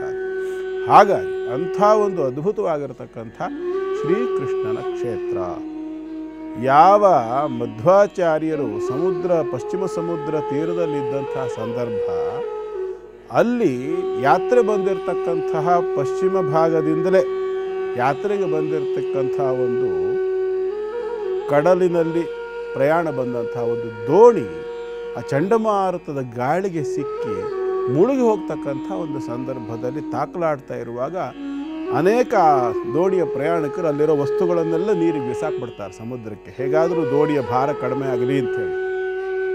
ಆಗ ಅಲ್ಲಿ ಶಿಷ್ಯರೊಂದಿಗೆ ಸಂಚಾರ ಮಾಡ್ತಾ ಇದ್ದಂತಹ ಮಧ್ವಾಚಾರ್ಯರಿಗೆ ಅದು ಕಣ್ಣಿಗೆ ಬೀಳುತ್ತೆ. ತತ್ಕ್ಷಣದಲ್ಲಿ ತಮ್ಮ ಹೆಗಲ ಮೇಲಿದ್ದಂತಹ ಉತ್ತರೀಯದಿಂದ ಹೀಗೆ 2 ಬಾರಿ ಅಡ್ಡ ಹಿಡಿದು ಅಲ್ಲಿ ಬೀಸ್ತಕ್ಕಂಥ ಗಾಳಿಯನ್ನು ತಮ್ಮ ತಪಶಕ್ತಿಯಿಂದ ನಿಯಂತ್ರಣ ಮಾಡ್ತಾರೆ. ಆ ನಂತರದಲ್ಲಿ ಸಾಮಗ್ರಿಗಳನ್ನೆಲ್ಲ ತೆಗೆಯುವಂತಹ ಸಂದರ್ಭ, ಸಮುದ್ರದಲ್ಲಿ ಇಳಿದು ಎಲ್ಲ ಅವರಿಗೆ ಸಹಾಯ ಮಾಡೋ ಸಂದರ್ಭದಲ್ಲಿ ಆ ಒಂದು ಗೋಪಿ ಚಂದನ ಅಂತಕ್ಕಂಥದ್ದಿರುತ್ತೆ, ಅದನ್ನು ತೆಗೆದು ಸಮುದ್ರಕ್ಕೆ ಹಾಕಿಬಿಟ್ಟಿರ್ತಾರೆ. ಆ ಒಂದು ಗೋಪಿ ಚಂದನವನ್ನು ಎತ್ತುವಾಗ ಆ ಗೋಪಿ ಚಂದನದ ಶಿಲೆ ಅಂತಕ್ಕಂಥದ್ದು ಸಂಪೂರ್ಣವಾಗಿ ಶಿಲಾಮಯವಾಗಿರ್ತಕ್ಕಂಥ ಕೃಷ್ಣನ ವಿಗ್ರಹವಾಗಿ ಮಾರ್ಪಾಟಾಗಿರ್ತದೆ. ಅದನ್ನು ತಂದು ಇವತ್ತೇನು ನಾವು ಉಡುಪಿ ಕ್ಷೇತ್ರ ಅಂತ ಹೇಳ್ತೇವೆ, ಆ ಉಡುಪಿ ಕ್ಷೇತ್ರದಲ್ಲಿ ವಿದ್ಯುಕ್ತವಾಗಿ ಶಾಸ್ತ್ರೋಕ್ತವಾಗಿ ಆ ಪರಮಾತ್ಮನನ್ನು ಕೃಷ್ಣ ರೂಪದಲ್ಲಿ ಆ ಒಂದು ಕಡಗೋಲು ಹಿಡಿದಿರ್ತಕ್ಕಂಥ ಕೃಷ್ಣ, ಉಡುಪಿಯಲ್ಲಿರ್ತಕ್ಕಂಥ ಕೃಷ್ಣನ ವಿಗ್ರಹ ಬೇರೆಲ್ಲ ವಿಗ್ರಹಗಳಿಗಿಂತ ಭಿನ್ನವಾಗಿರ್ತಕ್ಕಂಥದ್ದೇನು ವ್ಯತ್ಯಾಸ, ವಿಶೇಷ ಏನು ಅಂತಂದರೆ, ಕೊಳಲೋ ಚಕ್ರವೋ ಅಥವಾ ರುಕ್ಮಿಣಿಯೋ ಸತ್ಯಭಾಮಿಯೋ ಅಥವಾ ರಾಧೆಯೋ ಇತ್ಯಾದಿಗಳು ಯಾರೂ ಕೂಡ ಅಲ್ಲಿ ಇಲ್ಲ. ವಿಚಿತ್ರ ಏನಪ್ಪ ಅಂತಂದರೆ, ಕಡಗೋಲನ್ನು ಕೆಳಮುಖವಾಗಿ ಹಿಡಿದು ನಿಂತಿರ್ತಕ್ಕಂಥದ್ದು, ದೂರದಿಂದ ನೋಡೋರಿಗೆ ಕೈಯಲ್ಲಿ ಕೋಲ್ ಹಿಡಿದಿರ್ತಕ್ಕಂಥದ್ದು ಅಥವಾ ಈಟಿ ಇತ್ಯಾದಿ ಆಯುಧಗಳನ್ನು ಹಿಡಿದು ಅರ್ಧ ಕಟ್ಟಾಗ್ಬಿಟ್ಟಿದೆಯೋ ಅನ್ನೋ ಅದು ಯಾವುದರ ಪ್ರತೀಕ, ಏನು ಸೂಚಿಸುತ್ತೆ ಕಡಗೋಲ್ ಹಿಡಿದು? ಮಂಥನದ ಪ್ರತೀಕ ಅದು. ಮಂಥನ ಅಂತಂದರೆ ನಮ್ಮ ಮನಸ್ಸು ಅನ್ನುವಂಥದ್ದನ್ನು ನಾವು ಮಥಿಸಬೇಕು. ಅವನ ವಾಕ್ಯಗಳನ್ನು, ಕೃಷ್ಣನ ಮಾತುಗಳನ್ನು ನಾವು ಗಮನಿಸಿ ನಮ್ಮನ್ನು ನಾವು ಚಿಂತನೆಗೆ ಹಚ್ಚಬೇಕು, ಮಂಥನವಾಗಬೇಕು. ನಮ್ಮ ಮನಸ್ಸಿನ ಒಳಗಡೆ ವಿಚಾರಧಾರೆಗಳ ತಾಕಲಾಟವಾಗಿ ಪರಿಣಾಮವಾಗಿ ಜ್ಞಾನದ ಬೆಣ್ಣೆ ಬರಬೇಕು, ಪರಿಣಾಮವಾಗಿ ತಿಳುವಳಿಕೆ ಅಂತಕ್ಕಂಥ ನವನೀತ ಅಂದರೆ ಬೆಣ್ಣೆ, ಹೊಸತಾಗಿ ಸಂಪಾದನೆಯಾಗಿದ್ದು ಅಂತ ಅರ್ಥ. ನವನೀತ ಅಂದರೆ ಅದರ ಉತ್ಪತ್ತಿ ಆಗಬೇಕು ಅನ್ನೋದು ಕೂಡ ಅದರ ಸೂಚಕ. ಗುರುಗಳೇ, ಕೃಷ್ಣ ಅಂದ ಕೂಡಲೇ ಯಾಕೋ ನನಗೆ ಜಪ ನೆನಪಾಯ್ತು. ಈಗ ಬಹಳಷ್ಟು ಗುರುಗಳು ಮಂತ್ರ ದೀಕ್ಷೆಯನ್ನ ಕೊಡ್ತಾರೆ. ಒಂದು ವಾಡಿಕೆ ಅಂತ ಏನು ಹೇಳಲಾಗತ್ತೆ ಅಂದರೆ, ಈಗ ಇವತ್ತು ನಾನು 101 ಬಾರಿ ಜಪವನ್ನು ಮಾಡಿದ್ದೀನಿ ಅಂದರೆ 2 ಬಾರಿ ಮಾಡಬೇಕು ಅಂದರೆ ನಾಳೆಗೆ 102 ಆದರೂ ಆಗಿರಬೇಕು, ಅದು ವೃದ್ಧಿಸ್ತಾ ಹೋಗಬೇಕು ಅನ್ನೋದು ಕೆಲವರ ಪರಿಕಲ್ಪನೆ. ಅದು ಎಷ್ಟಕ್ಕೆ ಸರಿ?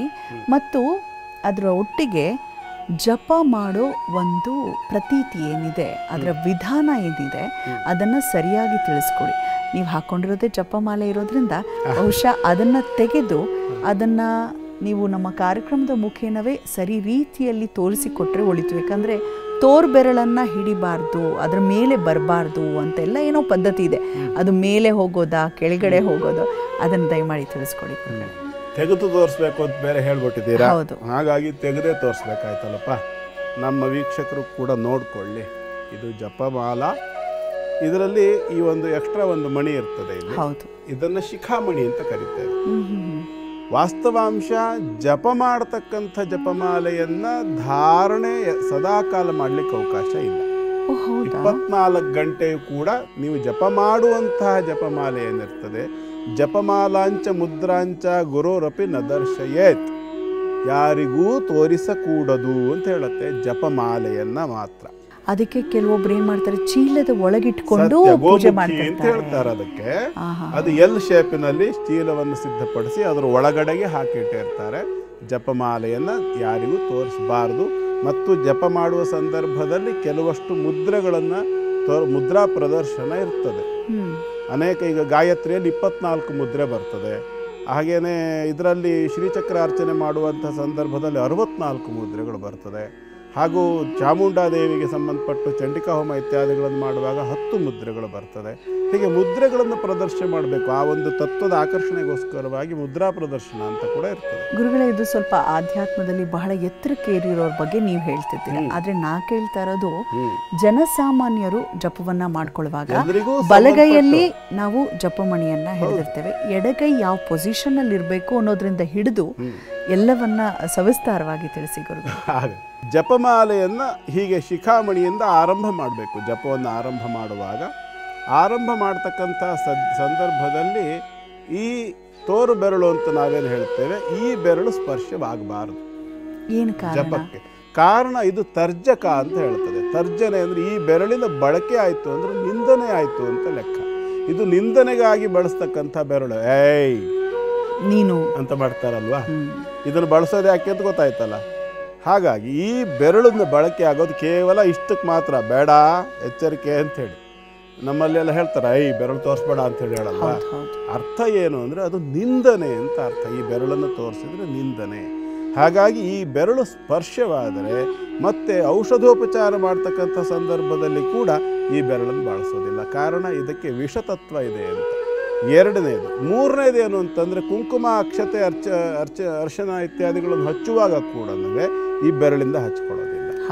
ದೇವರಿಗೆ ಅರ್ಚನೆ ಮಾಡುವಾಗ, ಕುಂಕುಮಾರ್ಚನೆ ಮಾಡುವಾಗ ಕೂಡ ಈ 3 ಬೆರಳುಗಳನ್ನು ಬಳಸ್ತೇವೆ ಹೊರತು ಕೊನೆಯದಾಗಿ ಬೇಕಾದ್ರೆ ಕಿರುಬೆರಳು ಸೇರಿದ್ರೂ ಪರವಾಗಿಲ್ಲ, ಈ ಬೆರಳನ್ನು ಬಳಸೋದಿಲ್ಲ. ಹಾಗಾಗಿ ಇದಕ್ಕೆ ತರ್ಜನಿ ಅಂತ ಹೇಳೋದ್ರಿಂದ ಇದು ತರ್ಜನಕ್ಕಾಗಿ ಬಳಸುವ ಬೆರಳಾದ್ರಿಂದ ಬೇರೆ ಅದಕ್ಕೆ ಸ್ಪರ್ಶ ಇಲ್ಲ.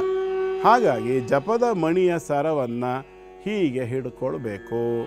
ಇದರಲ್ಲಿರ್ತಕ್ಕಂಥ ಈ ಶಿಖಾಮಣಿಯನ್ನು ಒಳಭಾಗದಲ್ಲಿಟ್ಟುಕೊಂಡು ಈ 3 ಬೆರಳಿನಿಂದ ಅದಕ್ಕೆ ಹೀಗೆ ಸಪೋರ್ಟನ್ನು ಕೊಟ್ಟುಕೊಂಡು ಆ ನಂತರದಲ್ಲಿ ಹೀಗೆ ಹೆಬ್ಬೆಟ್ಟಿನಿಂದ ಸ್ಪರ್ಶ ಮಾಡಿ ಜಪ. 1 ಆಯಿತು, 2 ಆಯಿತು, ಒಳಗೆ ಎಳ್ಕೋಬೇಕು, ಒಳಗೆ ಎಳಿಬೇಕು. ಅದನ್ನು ಹೊರಗೆ ತಳ್ಳುವಂಥದ್ದಲ್ಲ.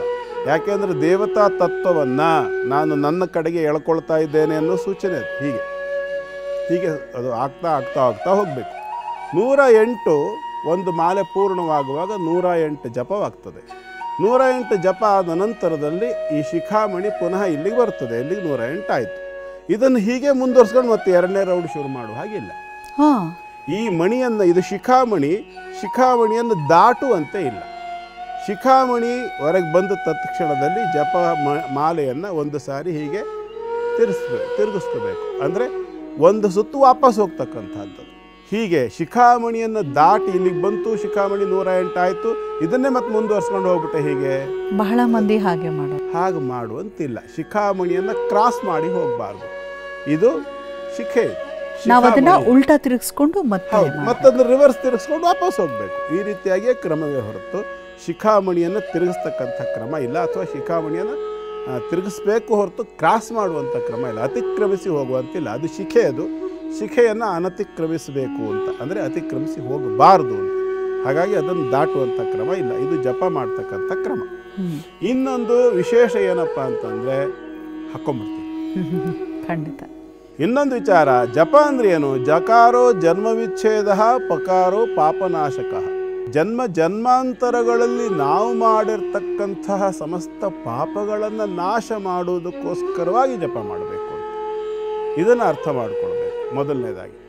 ಹಾಗಾಗಿ ಈ ಒಂದು ಜಪ ಮಾಡ್ತಕ್ಕಂಥ ಸಂದರ್ಭ ಈ ಬೆರಳು ಸ್ಪರ್ಶ ಆಗಬಾರ್ದು, ಆ ಒಂದು ಶಿಖಾಮಣಿಯನ್ನು ಕ್ರಾಸ್ ಮಾಡಬಾರ್ದು, ಜಪಮಾಲೆಯನ್ನು ಯಾರಿಗೂ ತೋರಿಸಬಾರ್ದು ಅನ್ನೋದು ಇವೆಲ್ಲ ಇರ್ತಕ್ಕಂಥ ಕಂಡೀಷನ್. ಮತ್ತು ಕೂರೋದು ಯಾವ ದಿಕ್ಕಿಗೆ ಕೂರಬೇಕು ಅಂತಂದರೆ ಪೂರ್ವೋತ್ತರ ದಿಕ್ಕುಗಳಲ್ಲಿ ಕೂರಬಹುದು. ಭೂಸ್ಪರ್ಶವಾಗಬಾರ್ದು ಶರೀರ. ಅದ್ರ ಒಳಗಡೆ ಅಗ್ನಿತತ್ವ. ಜಪದ ವಿಶೇಷತೆ ಏನಪ್ಪ ಅಂತಂದರೆ ಜಪ ಮತ್ತು ತಪ ಅನ್ನೋ ಪದ ನೀವು ಕೇಳಿರ್ತೀರಿ. ಜಪ, ತಪ, ಅನುಷ್ಠಾನ. ತಪ ಅಂದರೆ ಏನು? ತಪ ಅಂದರೆ ತಪನ. ತಪನ ಅಂದರೆ ಬಿಸಿ. ನಾವು ಜಪವನ್ನು ಮಾಡ್ತಾ ಮಾಡ್ತಾ ಮಾಡ್ತಾ ಏನಾಗ್ತದೆ ಅಂತಂದರೆ ಆಳವಾಗಿ ಆ ಚಿಂತನೆಯಲ್ಲಿ ಹೋದಾಗ ನಮ್ಮ ಶರೀರದಲ್ಲಿದ್ದಂತಹ ಆತ್ಮತತ್ವ ಅನ್ನುವಂಥ ಜೀವಾತ್ಮತತ್ವ ಏನಿದೆಯಲ್ಲ, ಒಂದು ಕುದುರೆಯ ಬಾಲವನ್ನು 10 ಅಂದರೆ ಒಂದು ಕುದುರೆಯ ಬಾಲದ ಒಂದು ಕೂದಲನ್ನು 10,000 ಬಾರಿ ಸೀಳಿದರೆ ಎಷ್ಟು ತೆಳ್ಳಗಾಗ್ತದೆಯೋ ಅಷ್ಟು ತೆಳ್ಳಗೆ ಜೀವಾತ್ಮದ ಸ್ವರೂಪ ಇರ್ತದೆ ಅಂತೆ, ಅಷ್ಟು ತೆಳ್ಳಗಿರ್ತದೆ ಅಂತೆ. ಯೋಚನೆ ಮಾಡಬೇಕು. ಒಂದು ಕುದುರೆಯ ಬಾಲದ ಒಂದು ಕೂದಲು, ಕುದುರೆ ಬಾಲದ ಒಂದು ಕೂದಲು, ಆ ಕೂದಲನ್ನು 10,000 ಬಾರಿ ಸೀಳಬೇಕು. ಒಂದು ಕೂದಲನ್ನು 2 ಸೀಳೋದೇ ಕಷ್ಟ, ಇನ್ನು 10,000 ಬಾರಿ ಸೀಳಬೇಕಂತೆ. ಆತ್ಮದ ಆಕಾರವನ್ನು ಸೂಚಿಸ್ತದೆ. ಅಷ್ಟು ತೆಳ್ಳಗಿರ್ತದೆ ಆತ್ಮದ ಆಕಾರ, ಅತ್ಯಂತ ಪ್ರಕಾಶಮಾನವಾಗಿರ್ತದೆ ಅಂತ ಹೇಳ್ತದೆ. ಅದಕ್ಕೆಲ್ಲ ಈ ಪಿತೃಪಕ್ಷ ಆರಂಭ ಆಯ್ತಲ್ಲ, ಇನ್ನೇನು ಅದು ಮುಂದೊಂದಿನ ಸಮಯ ಬಂದಾಗ ಅದರ ಬಗ್ಗೆ ವಿವರಣೆ ಕೊಡ್ತೇನೆ ನಾನು. ಹಾಗಿರ್ತಕ್ಕಂತಹ ಆತ್ಮತತ್ವ ಪ್ರಕಾಶಮಾನವಾಗಿರ್ತಕ್ಕಂಥದ್ದಾದ್ದರಿಂದ ತನ್ನ ಸ್ವಭಾವಕ್ಕೆ ಅನುಗುಣವಾಗಿ ಅದು ತಾಪವನ್ನು ಹೆಚ್ಚು ಮಾಡ್ಕೊಳ್ತಾ ಹೋಗ್ತದೆ. ತಾಪವನ್ನು ಹೆಚ್ಚು ಮಾಡ್ಕೊಳ್ತಾ ಹೋದಾಗ ನಮ್ಮಿಂದ ಸಂಗ್ರಹವಾಗಿರ್ತಕ್ಕಂತಹ ಪಾಪಗಳು ಆ ಜಪದಲ್ಲಿ ನಡೀತಕ್ಕಂತಹ ಭಗವತ್ ಸ್ಮರಣೆಯಿಂದಾಗಿ ಕ್ರಮೇಣ ಸುಡಲಿಕ್ಕೆ ಆರಂಭವಾಗಿ ಶರೀರದ ತಾಪವೂ ಹೆಚ್ಚಾಗ್ತದೆ, ಆಚರಣೆ ಆಗಿರತಕ್ಕಂತಹ ಪಾಪವೂ ಕೂಡ ಸುಟ್ಟು ನಾಶವಾಗ್ತದೆ ಅನ್ನುವಂಥ ಮಾತಿದೆ. ಹಾಗಾಗಿ ಈ ಜಪವನ್ನು ಮಾಡುವಾಗ ಭೂಸ್ಪರ್ಶವಾಗಬಾರ್ದು.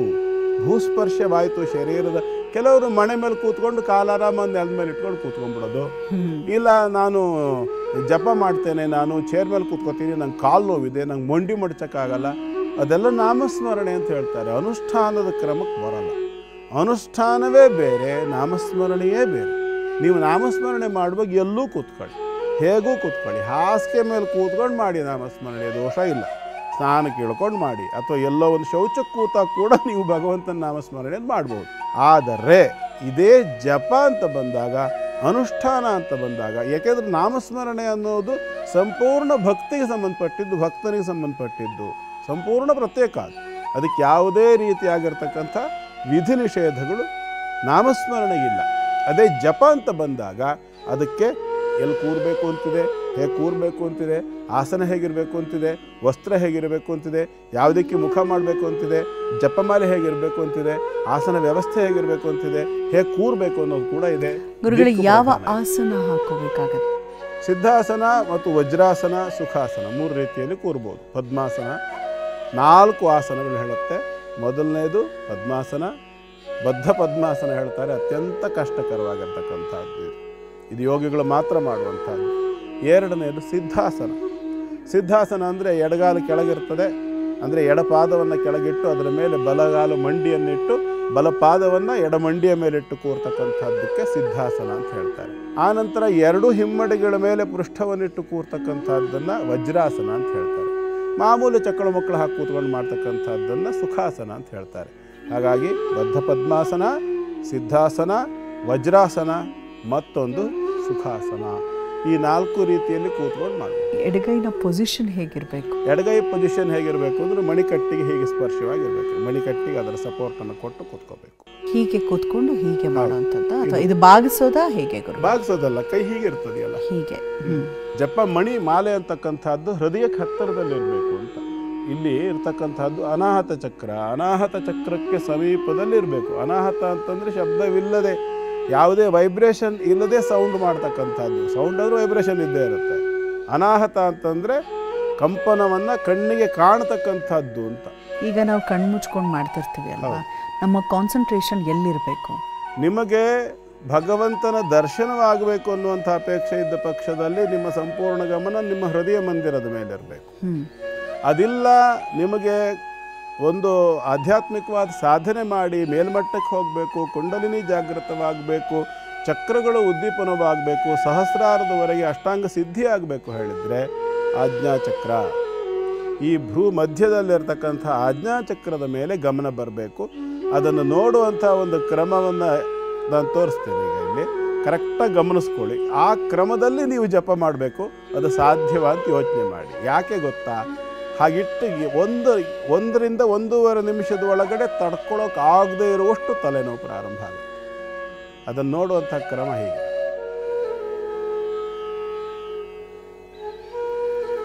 ಆ ಭಾಗದ ಮೇಲೆ ಗಮನ ಇಡುವಾಗ, ಜಪ ಮಾಡುವಾಗ ಈ ಕಣ್ಣು ಮುಚ್ಚುತ್ತೇವಲ್ಲ, ಆರಂಭದಲ್ಲಿ ಕಣ್ಣು ಮುಚ್ಚಿದ್ರಿ, ಒಳಗಡೆಯಿಂದ ನಿಮ್ಮ ಕಣ್ಣುಗಳು ಹುಬ್ಬಿನ ಮಧ್ಯಭಾಗವನ್ನು ಗಮನಿಸ್ತಾ ಬರ್ತವೆ.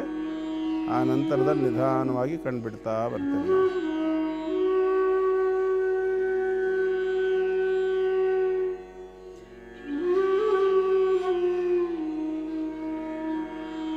1 ನಿಮಿಷದ ಒಳಗಡೆಗೆ ತಲೆನೋವು ಪ್ರಾರಂಭ ಆಗುತ್ತೆ.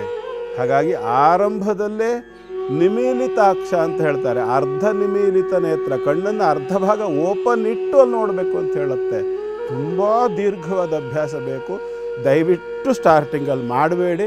ಹಾಸ್ಪಿಟ್ಲಿಗೆ ಹೋಗಿ ಕೂರಬೇಕಾದ ಪ್ರಸಂಗ ಬರುತ್ತೆ, ಕಣ್ಣಿನ ದೃಷ್ಟಿಯಲ್ಲಿ ಕೂಡ ಸಮಸ್ಯೆ ಬರುತ್ತೆ. ಈಗಲೇ ಹೇಳಿದ್ದೀನಿ, ಇದೆಲ್ಲ ಅಭ್ಯಾಸದಿಂದಲೇ ಸಿದ್ಧಿ ಆಗ್ತಕ್ಕಂಥದ್ದು. ಹಾಗಾಗಿ ಕಣ್ಣು ಮುಚ್ಚಿ ಜಪ ಮಾಡ್ತಕ್ಕಂಥ ಸಂದರ್ಭದಲ್ಲಿ ನಿಮ್ಮ ಮನಸ್ಸಿನ ಗಮನವನ್ನು ಮಾತ್ರ ಇಲ್ಲಿ ಕೊಡಿ. ದೃಷ್ಟಿಯನ್ನು ನೀವು ಪೂರ್ಣ ಕಣ್ಣನ್ನು ಮುಚ್ಚಿಕೊಂಡೇ ನೀವು ಜಪ ತಪ ಅನುಷ್ಠಾನಗಳನ್ನು ಮಾಡಿ. ದಯವಿಟ್ಟು ಕಣ್ಣಿನಿಂದ ಅಲ್ಲಿಗೆ ದೃಷ್ಟಿ ಹಾಕಕ್ಕೆ ಹೋಗಬೇಡಿ. ದೃಷ್ಟಿಗೂ ಸಮಸ್ಯೆ ಆಗುತ್ತೆ, ಬ್ರೈನ್ಗೂ ಸಮಸ್ಯೆ ಆಗುತ್ತೆ, ತಲೆನೋವು ಆರಂಭ ಆಗುತ್ತೆ, ಕುತ್ತಿಗೆ ನೋವು ಆರಂಭ ಆಗುತ್ತೆ, ನೂರಾರು ಥರದ ತಾಪತ್ರಗಳು ಬರ್ತವೆ ಆರೋಗ್ಯದಲ್ಲಿ. ಹೇಳಿದ್ದೀನಿ, ಅದನ್ನ ಅಭ್ಯಾಸ ಇಲ್ಲದೆ ಮಾಡಲಿಕ್ಕೆ ಹೋಗಬೇಡಿ, ಅಪಾಯ. ಕೃಷ್ಣನ ಭಕ್ತರೆಲ್ಲರೂ ಹೋಗಲೇಬೇಕಾಗಿರುವಂಥ ಕ್ಷೇತ್ರ ಉಡುಪಿ. ಹೌದು. ಹಾಗಿದ್ರೆ ವಿಶೇಷವಾಗಿ ಯಾವ ಕಷ್ಟಗಳನ್ನ ಕೃಷ್ಣ ಕೃಷ್ಣ ಅಂತ ಹೇಳ್ತಾ ಪರಿಹರಿಸ್ಕೊಳ್ಬಹುದು ಉಡುಪಿಯಲ್ಲಿ ಗುರುಗಳೇ? ಕೃಷ್ಣ ಎಂದರೆ ಕಷ್ಟ ಒಂದಿಷ್ಟಿಲ್ಲ, ಕೃಷ್ಣ ಎನ್ನಬಾರದೆ ಅಂತ ಪುರಂದರದಾಸರು ಹೇಳಿದ್ದಾರೆ. ಕಷ್ಟಗಳ ನಿವಾರಣೆಗೋಸ್ಕರವಾಗಿ ನಾವು ಕೃಷ್ಣನ ದರ್ಶನಕ್ಕೆ ಹೋಗಬೇಕು. ಕಷ್ಟ ಅಂತಂದ್ರೆ ಯಾವುದು ನಮ್ಮ ಮನಸ್ಸಿಗೆ ಇಷ್ಟ ಇಲ್ಲವೋ ಅದು ಕಷ್ಟ. ಬಹಳ ಸುಲಭ. ಅದು ಕಷ್ಟದ ಒಂದು ವ್ಯಾಖ್ಯಾನ ಇದೆಯಲ್ಲ, ಅತ್ಯಂತ ಸುಲಭ. ನಮ್ಮ ಮನಸ್ಸಿಗೆ ಇಷ್ಟವಿಲ್ಲದ್ದು ಕಷ್ಟ. ಹಾಗಾಗಿ ಎಲ್ಲ ರೀತಿಯ ಕಷ್ಟ ಪರಿಹಾರಕ್ಕೆ ಪ್ರಧಾನವಾಗಿ ನಾವು ಗಮನಿಸಬೇಕಾದ್ದೇನು, ಕೃಷ್ಣ ಯಾವ್ಯಾವ ರೀತಿಯ ಕಷ್ಟಗಳು ಪರಿಹಾರ ಮಾಡ್ದ ಅಂತ ಯೋಚನೆ ಮಾಡಬೇಕು. ಆರಂಭಿಕ ಹಂತದಲ್ಲಿ ಅವನು ಇಡೀ ಒಂದು ಗೋ ಸಂರಕ್ಷಣೆಗೆ ಸಂಬಂಧಪಟ್ಟು ಬಂದಂತಹ ಎಲ್ಲ ರಾಕ್ಷಸರನ್ನು ಸಂಹಾರ ಮಾಡ್ತಾನೆ ಅವನು. ಕೃಷ್ಣನ ಅವತಾರದಲ್ಲಿ ನಡೆದಿರ್ತಕ್ಕಂಥದ್ದನ್ನೆಲ್ಲ ನಾವು ಗಮನಿಸ್ಕೋಬೇಕು. ಹಾಗಾಗಿ ಕೃಷ್ಣನ ಆರಾಧನೆಯಿಂದ ಎಲ್ಲಕ್ಕಿಂತ ದೊಡ್ಡದಾಗಿ ಪರಿಹಾರವಾಗ್ತಕ್ಕಂಥದ್ದು ಮಾನಸಿಕವಾಗಿರ್ತಕ್ಕಂಥ ಒಂದು ಖಿನ್ನತೆ ಅಥವಾ ಡಿಪ್ರೆಷನ್ ಇತ್ಯಾದಿಗಳೇನಿದೆ ಅದರಲ್ಲಿ ಶಾಂತಿಯನ್ನು ಕಂಡುಕೊಳ್ಳಲಿಕ್ಕೆ ಮುಖ್ಯವಾಗಿ ಮಾನಸಿಕವಾಗಿರ್ತಕ್ಕಂಥ ಶಾಂತಿ, ಸಮಾಧಾನ, ದೃಢತೆ ಹಾಗೂ ದೈವಾನುಗ್ರಹ, ಮೋಕ್ಷ ಎಲ್ಲಕ್ಕಿಂತ ದೊಡ್ಡದು ಮೋಕ್ಷ. ಐಹಿಕವಾದ ಮೋಕ್ಷ, ಕಷ್ಟಗಳಿಂದ ಮೋಕ್ಷ, ಅಜ್ಞಾನದಿಂದ ಮೋಕ್ಷ. ಆಮುಷ್ಮಿಕವಾಗಿ ತೀರಿ ಹೋದ ನಂತರದಲ್ಲಿ ಶಾಶ್ವತವಾಗಿರ್ತಕ್ಕಂಥ 4 ರೀತಿಯ ಮೋಕ್ಷಗಳನ್ನು ಹೇಳುತ್ತೆ. ಸಾರೋಪ್ಯ, ಸಾಲೋಕ್ಯ, ಸಾಯುಜ್ಯ, ಸಾಮೀಪ್ಯ ಅಂಥೇಳಿ ಈ ರೀತಿಯ 4 ರೀತಿಯ ಮೋಕ್ಷಗಳನ್ನು ಕೂಡ ಚತುರ್ವರ್ಗ ಫಲಪ್ರದ ಅಂತ ಹೇಳ್ತಾರೆ. ಈ 4 ರೀತಿಯ ಮೋಕ್ಷಗಳನ್ನು ಅನುಗ್ರಹಿಸ್ತಾನೆ ಅಂಥೇಳಿ. ಹಾಗಾಗಿ ನಮ್ಮ ಅಭೀಷ್ಟ ಏನಿದೆ ಆ ಅಭೀಷ್ಟಕ್ಕೆ ತಕ್ಕಂತೆ ಹೋಗಿ ನಮ್ಮಲ್ಲಿರ್ತಕ್ಕಂಥ ಎಲ್ಲ ದೋಷಗಳನ್ನು ಪರಿಹಾರ ಮಾಡಿ ಎಲ್ಲ ರೀತಿಯ ಸಮಸ್ಯೆಗಳಿಂದ ಮುಕ್ತಿ ಕೊಡು ಅಂಥೇಳಿ ಕೇಳಲಿಕ್ಕೆ ಯೋಗ್ಯವಾಗಿರ್ತಕ್ಕಂಥ ರೌಪ್ಯ ಪೀಠಪುರ ಅರ್ಥಾತ್ ಉಡುಪಿ ಕೃಷ್ಣ. ರೌಪ್ಯ ಪೀಠಪುರ ಅಂತ ಕರೆಯಲಾಗುತ್ತೆ. ಬಹುಶಃ ಎಲ್ಲವನ್ನೂ ಕೊಡುವ ಕೃಷ್ಣ ಒಂದೇ, ಅವನನ್ನು ಸ್ಮರಿಸ್ಕೊಳ್ಬೇಕು. ಬರೀ ಸ್ಮರಿಸ್ಕೊಳ್ಳೋದಲ್ಲ, ಹೃದಯಾಂತರಾಳದಿಂದ ಕರೆದ್ರೆ ಇಲ್ಲ ಅಂತ ಹೇಳೋದೇ ಇಲ್ಲ ಕೃಷ್ಣ ಪರಮಾತ್ಮ ಅಂತ ಹೇಳ್ತಾ ಭಗವದ್ಗೀತೆ ಒಂದನ್ನು ಮನಸ್ಸಿನಲ್ಲಿ ಇರಿಸ್ಕೊಂಡು ನಾವು ಬರೀ ಕಾಟಾಚಾರಕ್ಕೆ ಓದೋದಲ್ಲ. ಗುರುಗಳು ಪದೇ ಪದೇ ಹೇಳ್ತಿರ್ತಾರೆ, ಮನೆಯಲ್ಲಿ ಪುಸ್ತಕವನ್ನು ಇಟ್ಬಿಡೋದಲ್ಲ ಧರ್ಮಗ್ರಂಥ ಅಂತ, ಅದರ ಪಠಣ ಮಾಡದೆ ಹೊರತು ಮನೆಯಲ್ಲಿ ಇಡಲೇಬಾರ್ದು ಅಂತ ಹೇಳಲಾಗತ್ತಲ್ವಾ ಗುರುಗಳೇ? ಸತ್ಯ. ನಾನು ಯಾವಾಗಲೂ ಹೇಳೋದು ಅದನ್ನೇ. ನೀವು ಅದ್ರ ಮೇಲೆ ಯಾವ ಭಾವನೆನೂ ಇಟ್ಕೋಬೇಡಿ. ಅದ್ರ ದೇವ್ರು ಹೇಳಿದ್ದು ಅನ್ನೋ ಭಾವನೆ ಬೇಡ. ಅದಕ್ಕೆ ಅರ್ಶಿನ ಕುಂಕುಮ ಅಕ್ಷತೆ ಹೂವು ಇಟ್ಟು ನಮಸ್ಕಾರ ಮಾಡೋದು ಬೇಡ. ಕನಿಷ್ಠ ದಿವಸಕ್ಕೆ 1 ಅಧ್ಯಾಯವಾದರೂ ಓದಿ, ಶ್ಲೋಕನೂ ಓದಬೇಡಿ, ಅರ್ಥವಾದರೂ ಓದಿ. ಕನಿಷ್ಠ ಆ ಪುಸ್ತಕಕ್ಕೆ ಮರ್ಯಾದೆ ನೀವು ಕೊಡದಿದ್ರೂ ಚಿಂತಿಲ್ಲ. ನಮ್ಮ ಜೀವನದಲ್ಲಿ ನಾವು ನೆಮ್ಮದಿಯನ್ನು ಹೊಂದ್ಬಿಟ್ರೆ ಕೃಷ್ಣನಿಗೆ ಎಷ್ಟೋ ಖುಷಿ ಆಗುತ್ತೆ. ಅದಕ್ಕೆ ಅಕಸ್ಮಾತ್ ಈ ವರ್ಷ ಕುಂಕುಮ ಹೂವು ಇಡದೇ ಇದ್ರೆ ಏನಾದ್ರು ಪಾಪ ದೋಷ ಬರುತ್ತೆ ಹೇಳಾದರೆ ಅದು ಗುರುಜಿಗಳು ಹೇಳಿದ್ರಿಂದ ನಾವು ಮಾಡಿಲ್ಲ, ಹಂಗಾಗಿ ಆ ದೋಷ ಗುರುಗಳಿಗೆ ಹೋಗಲಿ ಅಂತ ನನಗೆ ಬರೋಂಗೆ ಹೇಳಿ ಸಂತೋಷವಾಗಿ ಆ ದೋಷಗಳನ್ನು ನಾನು ಸ್ವೀಕಾರ ಮಾಡ್ತೀನಿ. ಓದದೇ ಇದ್ದ ದೋಷ ಮಾತ್ರ ನಿಮಗೆ. ಅದು ಪಾಶ್ಚಿಮಾತ್ಯ ದೇಶದ ಗಣ್ಯಮಾನ್ಯರು ಹೇಳಿರೋವಂಥದ್ದು. ಏನೇ ಕಷ್ಟ ಬಂದರೂ ಐ ರೆಫರ್ ಭಗವದ್ಗೀತೆ ಅಂತ ಅವ್ರು ಹೇಳ್ತಾರೆ. ನಾವ್ಯಾಕೆ ಹಿಂದುಳಿತೀವಿ? ಅವರೆಲ್ಲರೂ ಕೂಡ ಭಗವದ್ಗೀತೆಯ ಪಠಣವನ್ನು ಅವರ ಶಾಲೆಗಳಲ್ಲಿ ಮಾಡಿಸ್ತಾ ಇದ್ದಾರೆ. ನಾವ್ಯಾಕೆ ಬೇಡ ಅನ್ಬೇಕು? ಖಂಡಿತವಾಗ್ಲೂ ಅದು ನಮ್ಮ ನೆಲಮೂಲದ ಸಂಸ್ಕೃತಿ, ನಮ್ಮ ಭಗವದ್ಗೀತೆ, ನಮ್ಮ ಹೆಮ್ಮೆ. ಭಗವಂತನ ಕೃಪೆಗೆ ಪಾತ್ರರಾಗೋಣ ಅಂತ ಹೇಳ್ತಾ ಗುರುಗಳೇ ಮುಂದಿನ 4 ರಾಶಿಗಳ ಕುರಿತಾಗಿ ತಿಳಿಸ್ಕೊಡಿ. ಈಗ ಸಿಂಹರಾಶಿಯನ್ನು ನೋಡೋಣ. ಸಿಂಹರಾಶಿಯವರಿಗೆ ಇವತ್ತು ಭಯದಿಂದ ಮುಕ್ತವಾಗ್ತಕ್ಕಂಥ ಒಂದು ಅವಕಾಶ. ಅರ್ಥಾತ್ ಕೆಲವರಿಗೆ ಸಿಂಹರಾಶಿಯವರಿಗೆ ಪ್ರಾಣಾಪಾಯದವರೆಗೂ ಊಹಿಸಬಹುದಾಗಿರ್ತಕ್ಕಂಥ ಒಂದು ಸ್ಥಿತಿ. ಆದರೆ ಅಷ್ಟಮಾಧಿಪತಿ ಆಗಿರತಕ್ಕಂಥ ಗುರು ನಿಮಗೆ ಲಾಭದಲ್ಲಿದ್ದಾನೆ. ಅವನಿಗೆ ಯಾವುದೇ ರೀತಿಯಾಗಿರತಕ್ಕಂಥ ದೊಡ್ಡ ಬಾಧಕ ಗ್ರಹಗಳ ಸ್ಥಿತಿ ಅಂತಕ್ಕಂಥದ್ದಿಲ್ಲ, ಮಾರಕ ಗ್ರಹಗಳ ಸ್ಥಿತಿ ಅಂತಕ್ಕಂಥದ್ದು ಇಲ್ಲ. ಹಾಗಾಗಿ ತೀವ್ರತರವಾಗಿರತಕ್ಕಂಥ ಆರೋಗ್ಯ ಸಮಸ್ಯೆಗಳಿದ್ದರೂ ಚೇತರಿಸ್ಕೊಳ್ಳಿಕ್ಕೆ ಪೂರ್ಣವಾದ ಅವಕಾಶ ಇದೆ. ಆದರೆ ಸ್ವಲ್ಪ ಹಣ ಹೆಚ್ಚು ಖರ್ಚಾಗಿರ್ತಕ್ಕಂಥ ಲಕ್ಷಣ. ಕಾರಣ ಏನು ಅಂತಂದರೆ ವ್ಯಯಾಧಿಪತಿಯಾದ ಚಂದ್ರ ಇದ್ದಾನೆ, ಧನಕ್ಕೆ ದೃಷ್ಟಿ ಕೊಡ್ತಾನೆ. ಹಾಗಾಗಿ ಇದು ಒಂದು ಥರದ ತ್ರಿಕೋಣಾಕಾರದ ಒಂದು ಲಕ್ಷಣ. 12, 8, 2 ಈ ಥರದ ಒಂದು ಫಲ. ಅರ್ಥಾತ್ ಆರೋಗ್ಯದ ರಕ್ಷಣೆಗೋಸ್ಕರವಾಗಿ ಹಣವನ್ನು ವ್ಯಯ ಮಾಡಿ ಪ್ರಾಣಭಯದೊಂದಿಗೆ ದಿನಗಳನ್ನು ಕಳೆದು ಚೇತರಿಸ್ಕೊಳ್ತಕ್ಕಂಥ ಅವಕಾಶ ಇರುವಂಥ ಒಂದು ಸ್ಥಿತಿ ಕಾಣಿಸ್ತದೆ. ಹಾಗಾಗಿ ಇವತ್ತು ಸಿಂಹರಾಶಿಯವರಿಗೆ ಸ್ವಲ್ಪ ಚೇತರಿಕೆಯಿಂದ ಸಮಾಧಾನ. ಸಪ್ತಮದ ರಾಹು ಆಗಿರೋದರಿಂದ ಸ್ವಲ್ಪ ಮಟ್ಟಿಗೆ ಯಾರಿಗೆ ಶ್ವಾಸನಾಳದಲ್ಲೋ, ಅನ್ನನಾಳದಲ್ಲೋ, ರಕ್ತನಾಳದಲ್ಲೋ ಬ್ಲಾಕೇಜಸ್ ಇದೆ ಅಂಥವರು ಸ್ವಲ್ಪ ಹೆಚ್ಚು ಜಾಗೃತೆಯಿಂದ ಇರತಕ್ಕಂಥ ಅನಿವಾರ್ಯತೆ ಕೂಡ ಇದೆ. ಇನ್ಫೆಕ್ಷನ್ ಆದರೆ ಒಂದೊಮ್ಮೆ ರೆಸ್ಪಿರೇಟರಿ ಟ್ರ್ಯಾಕ್ ಇನ್ಫೆಕ್ಷನ್ಸ್ ಇತ್ಯಾದಿಗಳನ್ನು ಸೂಚಿಸ್ತದೆ. ಮತ್ತು ಪಂಚಮಾಧಿಪತಿಯಾಗಿರ್ತಕ್ಕಂತಹ ಗುರುವಿನ ದೃಷ್ಟಿ ರಾಹುವಿಗಿರೋದರಿಂದ ಯಾವ ಹೆಣ್ಣು ಮಕ್ಕಳಿಗೆ ಗರ್ಭಕೋಶದಲ್ಲಿ, ಗರ್ಭನಾಳದಲ್ಲಿ ಇನ್ಫೆಕ್ಷನ್, ಡಿಂಬನಳಿಕೆ ಅಂತ ಹೇಳ್ತಾರೆ, ಫ್ಯಾಲೋಪಿಯನ್ ಟ್ಯೂಬ್ಸ್ ಅಂತೇಳಿ, ಅಲ್ಲಿ ಕೆಲವರಿಗೆ ಗರ್ಭಸ್ಥಿತಿ ಆಗ್ತಕ್ಕಂಥ ಒಂದು ಲಕ್ಷಣಗಳನ್ನು ಊಹಿಸಬಹುದು. ಹೆಚ್ಚು ಎಚ್ಚರಿಕೆ ಬೇಕು ಸಿಂಹರಾಶಿಯವರಿಗೆ. ಯಾರು ಗರ್ಭಿಣಿಯರಿದ್ದಾರೆ ಅಂಥವರು ದಯಮಾಡಿ ಸರಿಯಾದ ಡಾಕ್ಟ್ರ್ ಹತ್ರ ಸರಿಯಾದ ರೀತಿಯಲ್ಲಿ ಚೆಕಪ್ ಇತ್ಯಾದಿಗಳನ್ನು ಮಾಡಿಸ್ಕೊಳ್ಳಿ. ಅಂಥದ್ದು ಆ ನಳಿಕೆಯಲ್ಲಿ ಗರ್ಭ ಅಂತಕ್ಕಂಥದ್ದು ನಿಂತಾಗ ಶಾಶ್ವತವಾದ ಬಂಜೆತನ ಪ್ರಾಪ್ತಿಯಾಗಬಹುದು ಮುಂದೆ.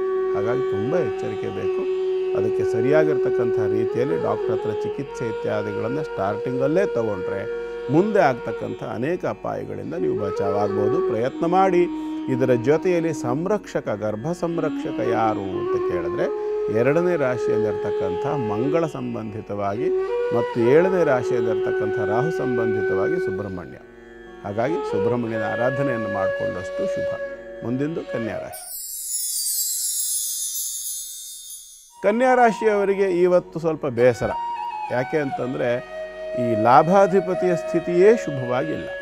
ಅವನೇ ಬಾಧಕನ ಕೂತಿರ್ತಕ್ಕಂಥದ್ದು. ಅಲ್ಲಿ ಶುಕ್ರ ಬಂದು ಕೂತಿರ್ತಕ್ಕಂಥದ್ದು. ಭಾಗ್ಯಲಾಭ ಆಗ್ತದೆ, ಧನಲಾಭ ಆಗ್ತದೆ ಅಂತ ನಿರೀಕ್ಷೆ ಮಾಡಿ ಇನ್ವೆಸ್ಟ್ ಮಾಡಿರ್ತೀರ ಯಾವುದೋ ಒಂದು ವ್ಯವಹಾರಕ್ಕಾಗಿ ಅಂತ ಇಟ್ಕೊಳ್ಳೋಣ. ವಿಶೇಷವಾಗಿ ಭೂಮಿ ಅಥವಾ ಔಷಧಿ ಅಥವಾ ಹೈನುಗಾರಿಕೆ ಇತ್ಯಾದಿಗಳಲ್ಲಿ ಸ್ವಲ್ಪ ಮಟ್ಟಿಗೆ ನಷ್ಟ ಆಗ್ತಕ್ಕಂಥ ಲಕ್ಷಣ. ಗೋ ಸೇವೆಯನ್ನು ಅಥವಾ ಈ ಒಂದು ಗೋಶಾಲೆ ಇತ್ಯಾದಿಗಳನ್ನು ಮಾಡಿ ಅದನ್ನು ಬಿಸ್ನೆಸ್ ಪರ್ಪಸ್ ಆಗಿ ನಡೆಸ್ತಾ ಇರ್ತಕ್ಕಂತಹ ಕೆಲವರಿಗೆ ಕೂಡ ಇವತ್ತು ಸ್ವಲ್ಪ ಬೇಸರ ಆಗಬಹುದು. ಗೋವುಗಳಿಗೆ ಆರೋಗ್ಯ ವ್ಯತ್ಯಾಸವಾಗ್ತಕ್ಕಂಥ ಲಕ್ಷಣ. ಹಾಗಾಗಿ ಅದಕ್ಕೆ ಬೇಕಾಗಿರ್ತಕ್ಕಂಥ ಚಿಕಿತ್ಸೆ ಜೊತೆ ಟೆನ್ಷನ್. ಕಾರಣ ಏನು ಅಂತಂದರೆ ಗೋವುಗಳು ಅಂತಲ್ಲ, ಮೂಕ ಪ್ರಾಣಿಗಳನ್ನು ಸಾಕಿದವರಿಗೆ ಮಾತ್ರ ಅದರ ಸಂಕಟ ಗೊತ್ತಾಗುತ್ತೆ. ಅವಕ್ಕೆ ಹೇಳ್ಕೊಳಕ್ಕೆ ಬರೋಲ್ಲ. ಅವು ಸಫರ್ ಆಗೋದು ನಮಗೆ ಕಾಣಿಸುತ್ತೆ. ಏನಾಗಿದೆ ಗೊತ್ತಾಗೋದಿಲ್ಲ. ಎಷ್ಟೋ ಸಂದರ್ಭ ಡಾಕ್ಟ್ರ್ ಹತ್ರ ಟ್ರೀಟ್ಮೆಂಟ್ ಕೊಡಿಸಿದ್ರೂ ಸರಿ ಹೋಗೋದಿಲ್ಲ. ಇದನ್ನೆಲ್ಲ ನೋಡಿದಾಗ ಸ್ವಲ್ಪ ಸಂಕಟ ಆಗುತ್ತೆ. ಆದರೆ ಗೋಪಾಲಕನಾಗ ಆಗಿರ್ತಕ್ಕಂತಹ ಕೃಷ್ಣ ಏನಿದಾನಲ್ಲ, ಅವನಿಗದು ಬಹಳ ಶೀಘ್ರವಾಗಿ ತತ್ಕ್ಷಣದಲ್ಲಿ ಅರ್ಥ ಆಗುತ್ತೆ. ನೀವು ಪ್ರಾಮಾಣಿಕವಾಗಿ, ಅತ್ಯಂತ ಪ್ರಾಮಾಣಿಕವಾಗಿ ಒಂದು ಸಾಲಗ್ರಾಮ ಅಂಥೇಳಿ ಏನು ಬರ್ತದೆಯಲ್ಲ, ಸಾಲಗ್ರಾಮ ತೀರ್ಥದ ಅಭಿಷೇಕ ಏನು ಮಾಡಿರ್ತಾರಲ್ಲ, ಸಾಲಗ್ರಾಮಕ್ಕೆ ಅಭಿಷೇಕ ಮಾಡೋದು ತೀರ್ಥ ಏನು ಹಿಡಿದಿರ್ತಾರಲ್ಲ, ಆ ಒಂದು ತೀರ್ಥವನ್ನು ಆ ಗೋವಿಗೆ ಕುಡಿಸ್ತಕ್ಕಂಥದ್ದು. ಅಥವಾ ಯಾರಿಗೆ ಒಂದು ಕನ್ಯಾ ರಾಶಿಯವರು ನಿಮ್ಮ ಮನೆಯ ಜನರಿಗೆ ಇವತ್ತಿನ ದಿವಸದ ವಿಷಯದಲ್ಲಿ ಹೇಳ್ತಿರೋದು, ಏನು ಆರೋಗ್ಯ ಸಂಬಂಧ ಸಮಸ್ಯೆ ಇದೆ, ಹಿರಿಯರಿಗಿರ್ಬೋದು, ಮಕ್ಕಳಿಗಿರ್ಬೋದು, ಏನು ಸಫರ್ ಆಗ್ತಾ ಇದ್ದಾರೆ, ನಿಮಗೆ ಆ ಬಗ್ಗೆ ತುಂಬ ಬೇಸರ ಇದೆ, ಅಂಥ ಸಂದರ್ಭದಲ್ಲಿ ಅಂಥವರಿಗೆ ಈ ಒಂದು ಸಾಲಗ್ರಾಮ ಶಿಲೆಗೆ ಅಭಿಷೇಕ ಮಾಡಿರ್ತಕ್ಕಂಥ ತೀರ್ಥಕ್ಕೆ ಒಂದು ತುಳಸಿ ದಳವನ್ನು ಇಟ್ಟು ಅದನ್ನು ಅಭಿಮಂತ್ರಿಸಿ ಪ್ರಾರ್ಥನೆ ಮಾಡಿ ಕುಡಿಸುವಂಥದ್ದು, ಪ್ರೋಕ್ಷಣೆ ಮಾಡ್ತಕ್ಕಂಥದ್ದು ಕೂಡ ಸಾಕಷ್ಟು ಚೇತರಿಕೆಯನ್ನು ಕೊಡ್ತದೆ. ಶುಭವಾಗಲಿ. ಮುಂದಿಂದು ತುಲಾರಾಶಿ. ತುಲಾರಾಶಿಯವರಿಗೆ ಇವತ್ತಿನ ದಿನ ತಕ್ಕ ಮಟ್ಟಿಗೆ ಸ್ವಲ್ಪ ಸಮಾಧಾನದ ದಿವಸ. ಕರ್ಮಾಧಿಪತಿ ಶನಿಯ ಬಾಧೆಯಿಂದ ಹೊರಗೆ ಬಂದಿದ್ದಾನೆ. ಯಾವುದೋ ಕಾಲದಲ್ಲಿ ಮಾಡಿರ್ತಕ್ಕಂಥ ಏನೋ ಅನಾಚಾರವೋ ಅಪಚಾರವೋ ಇತ್ಯಾದಿಗಳಿಂದಾಗಿ ಬಂದಿರತಕ್ಕಂಥ ಸಮಸ್ಯೆಗೆ ಪರಿಹಾರ ಕಾಣ್ತಕ್ಕಂಥ ಲಕ್ಷಣ. ಕಾರಣ ಏನು ಅಂದರೆ ನಿಮಗೆ ಭಾಗ್ಯರಾಶಿಯಲ್ಲಿರ್ತಕ್ಕಂಥ ಗುರು, ಅಂದರೆ ನಿಮ್ಮ ತಂದೆಯ ಸ್ಥಾನದಲ್ಲಿರ್ತಕ್ಕಂಥ ಯಾವುದೋ ವ್ಯಕ್ತಿಗಳು ಅಥವಾ ತಂದೆಯೇ ಇರಬಹುದು ಅಥವಾ ತಂದೆಯ ಸಮಾನರಾಗಿರ್ತಕ್ಕಂಥ ವ್ಯಕ್ತಿಗಳಿಂದ ನಿಮಗೆ ಸಹಾಯ ಅಂತಕ್ಕಂಥದ್ದು ದೊರಕುತ್ತದೆ. ಇದರಿಂದಾಗಿ ನಿಮ್ಮ ಸಮಸ್ಯೆಗಳಿಂದ ಕೂಡ ನೀವು ಚೇತರಿಸ್ಕೊಳ್ತಕ್ಕಂಥ ಅವಕಾಶ. ತೃತೀಯಾಧಿಪತಿಯು ಗುರುವೇ ಆಗಿರ್ತಕ್ಕಂಥದ್ದಾದ್ದರಿಂದ ನಿಮ್ಮ ಒಂದು ಇನ್ವಾಲ್ವ್ಮೆಂಟ್ ಅಂತಕ್ಕಂಥದ್ದು ಬೇಕಾಗ್ತದೆ.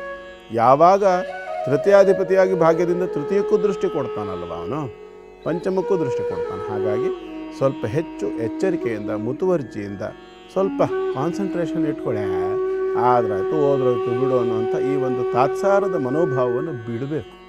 ಯಾಕೆಂತಂದರೆ ಯಾವ ವ್ಯಕ್ತಿ ಜೀವನವನ್ನು ತಾತ್ಸಾರ ಮಾಡ್ತಾನೆ, ಜೀವನದಲ್ಲಿ ಗುರು ಹಿರಿಯರನ್ನು, ತನ್ನ ಕುಟುಂಬವನ್ನು, ತನ್ನವರನ್ನು ಯಾವ ವ್ಯಕ್ತಿ ತಾತ್ಸಾರ ಮಾಡ್ತಾನೆ ಅವನನ್ನು ಜೀವನವೇ ತಾತ್ಸಾರ ಮಾಡುತ್ತೆ ಒಂದಿನ. ಹಾಗಾಗಿ ಇದನ್ನೆಲ್ಲ ಎಚ್ಚರಿಕೆಯಿಂದ ಇಟ್ಕೊಂಡು ನೀವು ಕೂಡ ಸ್ವಲ್ಪ ಸಮಾಧಾನದಿಂದ ಮುಂದುವರಿಬೇಕು. ಜೊತೆಯಲ್ಲಿ ನಿಮ್ಮ ಪಂಚಮ ಸ್ಥಾನಾಧಿಪತಿ ಆಗಿರ್ತಕ್ಕಂಥ ಅಥವಾ ಪಂಚಮದಲ್ಲಿ ಇರ್ತಕ್ಕಂಥ ರಾಹು ಸಂಬಂಧಿತವಾಗಿ ನಿಮಗೆ ಈ ಒಂದು ಸ್ವಭಾವ ಅಂತಕ್ಕಂಥದ್ದು ಬಂದಿರುತ್ತೆ. ಹಾಗಾಗಿ ನಿಮ್ಮ ಮನೆಯ ದೇವರು ಯಾವುದು ಅನ್ನೋದು ನೋಡ್ಕೊಳ್ಳಿ. ಆ ಮನೆಯ ದೇವರನ್ನು ಶ್ರದ್ಧೆಯಿಂದ ಆರಾಧನೆ ಮಾಡ್ಕೊಳ್ಳಿ. ಅದಿಲ್ಲ ಅಂತಂದರೆ ನಿಮಗೆ ಏಕಾದಶ ಸ್ಥಾನದಲ್ಲಿರ್ತಕ್ಕಂತಹ ಕೇತು ಮೋಕ್ಷಕಾರಕ, ಈ ಒಂದು ಸಮಸ್ಯೆಗಳಿಂದೆಲ್ಲ ನಿವೃತ್ತಿ ಕೊಡಿಸ್ತಕ್ಕಂಥ ಗ್ರಹ ಕೇತು. ಹಾಗಾಗಿ ಕೇತು ಸಂಬಂಧಿತವಾಗಿ ಗಣಪತಿಯನ್ನು ಆರಾಧನೆ ಮಾಡ್ಕೊಳ್ಳಿ. ಅಗ್ನಿಮುಖದಲ್ಲಿ ಗಣಪತಿಯನ್ನು ಆರಾಧನೆ ಮಾಡೋದು ತುಂಬ ಶ್ರೇಷ್ಠ. ಯಾಕೆಂದರೆ ಇವತ್ತು ಸಂಕಷ್ಟ ಚತುರ್ಥಿ ಕೂಡ ಇದೆ. ಪ್ರಾರ್ಥನೆ ಮಾಡ್ಕೊಳ್ಳಿ. ಶುಭವಾಗಲಿ. ಮುಂದಿಂದು ವೃಶ್ಚಿಕ ರಾಶಿ. ವೃಶ್ಚಿಕ ರಾಶಿಯವರಿಗೆ ಇವತ್ತಿನ ದಿನ ಚೆನ್ನಾಗಿದೆ. ತ್ರಿಕೋಣದಲ್ಲಿ ಇರತಕ್ಕಂತಹ ಒಳ್ಳೊಳ್ಳೆ ಯೋಗದಿಂದಾಗಿ ಸಾಕಷ್ಟು ವೃದ್ಧಿಯನ್ನು ನೋಡಬಹುದು. ಆರ್ಥಿಕ ವ್ಯವಹಾರದಲ್ಲಿ ಕೂಡ ಲಾಭ. ವಿದ್ಯಾರ್ಥಿಗಳಿಗೆ ವಿದ್ಯಾಕ್ಷೇತ್ರದಲ್ಲಿ ಲಾಭ ಆಗ್ತಕ್ಕಂಥದ್ದು. ಔಷಧೋಪಚಾರವನ್ನು ಮಾಡ್ತಕ್ಕಂಥ ನರ್ಸ್, ದಾದಿ ಕೆಲಸ ಮಾಡ್ತಕ್ಕಂಥ ಹೆಣ್ಣು ಮಕ್ಕಳಿಗೆ ಕೂಡ ಸಾಕಷ್ಟು ವೃದ್ಧಿ ಆಗ್ತಕ್ಕಂಥದ್ದು, ಕ್ಷೇತ್ರ ವೃದ್ಧಿ ಆಗ್ತಕ್ಕಂಥ ಲಕ್ಷಣ ಕೂಡ ಕಾಣಿಸ್ತದೆ.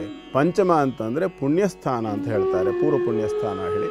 ಹಾಗಾಗಿ ಅಲ್ಲಿ ಚಂದ್ರ ಇರ್ತಕ್ಕಂಥದ್ದಾದ್ದರಿಂದ ನೀವು ಮನಃಪೂರ್ವಕವಾಗಿ ಹಿಂದೆ ಮಾಡಿರ್ತಕ್ಕಂಥ ಯಾವುದೋ ಪುಣ್ಯ ಕಾರ್ಯಕ್ಕೆ ಆ ಒಬ್ಬ ಶನೈಶ್ಚರನ ಸಹಯೋಗ ಕೂಡ ಇರೋದರಿಂದ ಚಂದ್ರನಿಗೆ ಸಾಕಷ್ಟು ವೃದ್ಧಿ ಅಂತಕ್ಕಂಥದ್ದು ಕಾಣುತ್ತೆ. ಕರ್ಮದ ಫಲವಾಗಿ ಅಂದರೆ ನಿಮ್ಮ ಕೆಲಸ ರೆಕಗ್ನೈಸ್ ಆಗ್ತಕ್ಕಂಥದ್ದು, ಎಲ್ಲಿ ನೀವು ಕೆಲಸ ಮಾಡ್ತಿದ್ದೀರಿ ಆ ಜಾಗದಲ್ಲಿ ಅದರ ರೆಕಗ್ನಿಷನ್ ಸಿಗ್ತಕ್ಕಂಥದ್ದು. ಇದರಲ್ಲಿ ಎರಡಿದೆ.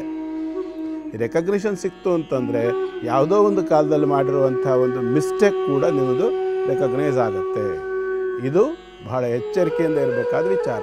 ಕಾರಣ ಏನು ಅಂತಂದರೆ ವ್ಯಯಾಧಿಪತಿ ಆಗಿರತಕ್ಕಂಥವನೇ ಪುಣ್ಯಾತ್ ಪುಣ್ಯ, ಪಂಚಮಾತ್ ಪಂಚಮದಲ್ಲಿ ತ್ರಿಕೋಣದಲ್ಲಿ ಇರ್ತಕ್ಕಂಥ ಶುಕ್ರ.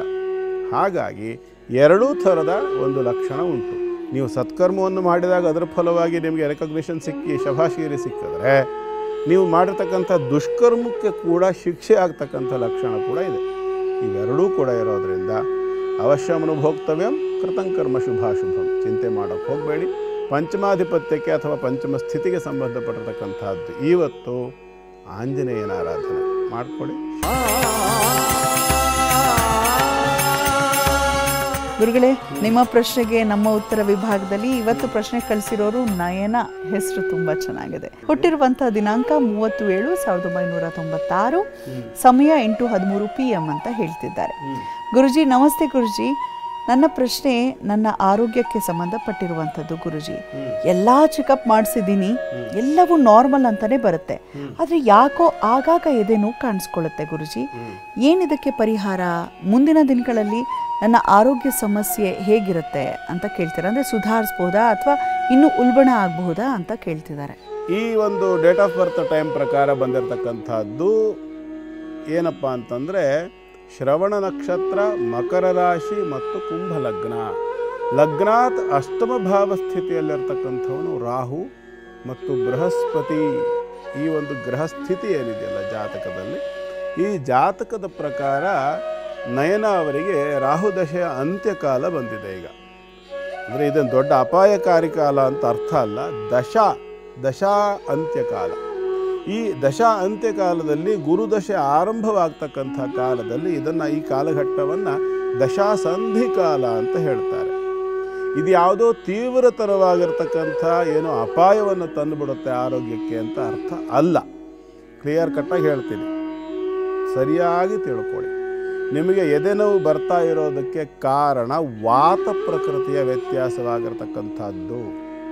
ಹಾಗಾಗಿ ಈ ಸಂದರ್ಭದಲ್ಲಿ ಮತ್ತು ಅಲ್ಲಿರ್ತಕ್ಕಂತಹ ಮಾಂಸಖಂಡಗಳಲ್ಲಿ, ಸರಿಯಾಗಿ ಅರ್ಥ ಮಾಡಿಕೊಳ್ಬೇಕು, ಆ ಭಾಗದ ಖಂಡಗಳಲ್ಲಿ ಬಿಗಿತ ಅಂತಕ್ಕಂಥದ್ದು ಉಂಟಾಗಿದೆ. ಮಾಂಸಖಂಡಗಳು ಬಿಗಿಯಾಗಿದೆ, ರಕ್ತ ಸಂಚಾರ ವ್ಯವಸ್ಥಿತವಾಗಿ ಆಗ್ತಾ ಇಲ್ಲ. ಆ ಕಾರಣದಿಂದಾಗಿ ನೋವು ಬರ್ತಾ ಇದೆ. ಇದಕ್ಕೆ ಸಂಬಂಧಪಟ್ಟಿರ್ತಕ್ಕಂಥ ಕೆಲವು ವ್ಯಾಯಾಮಗಳನ್ನು ದಯವಿಟ್ಟು ಮಾಡ್ಕೊಳ್ಳಿ.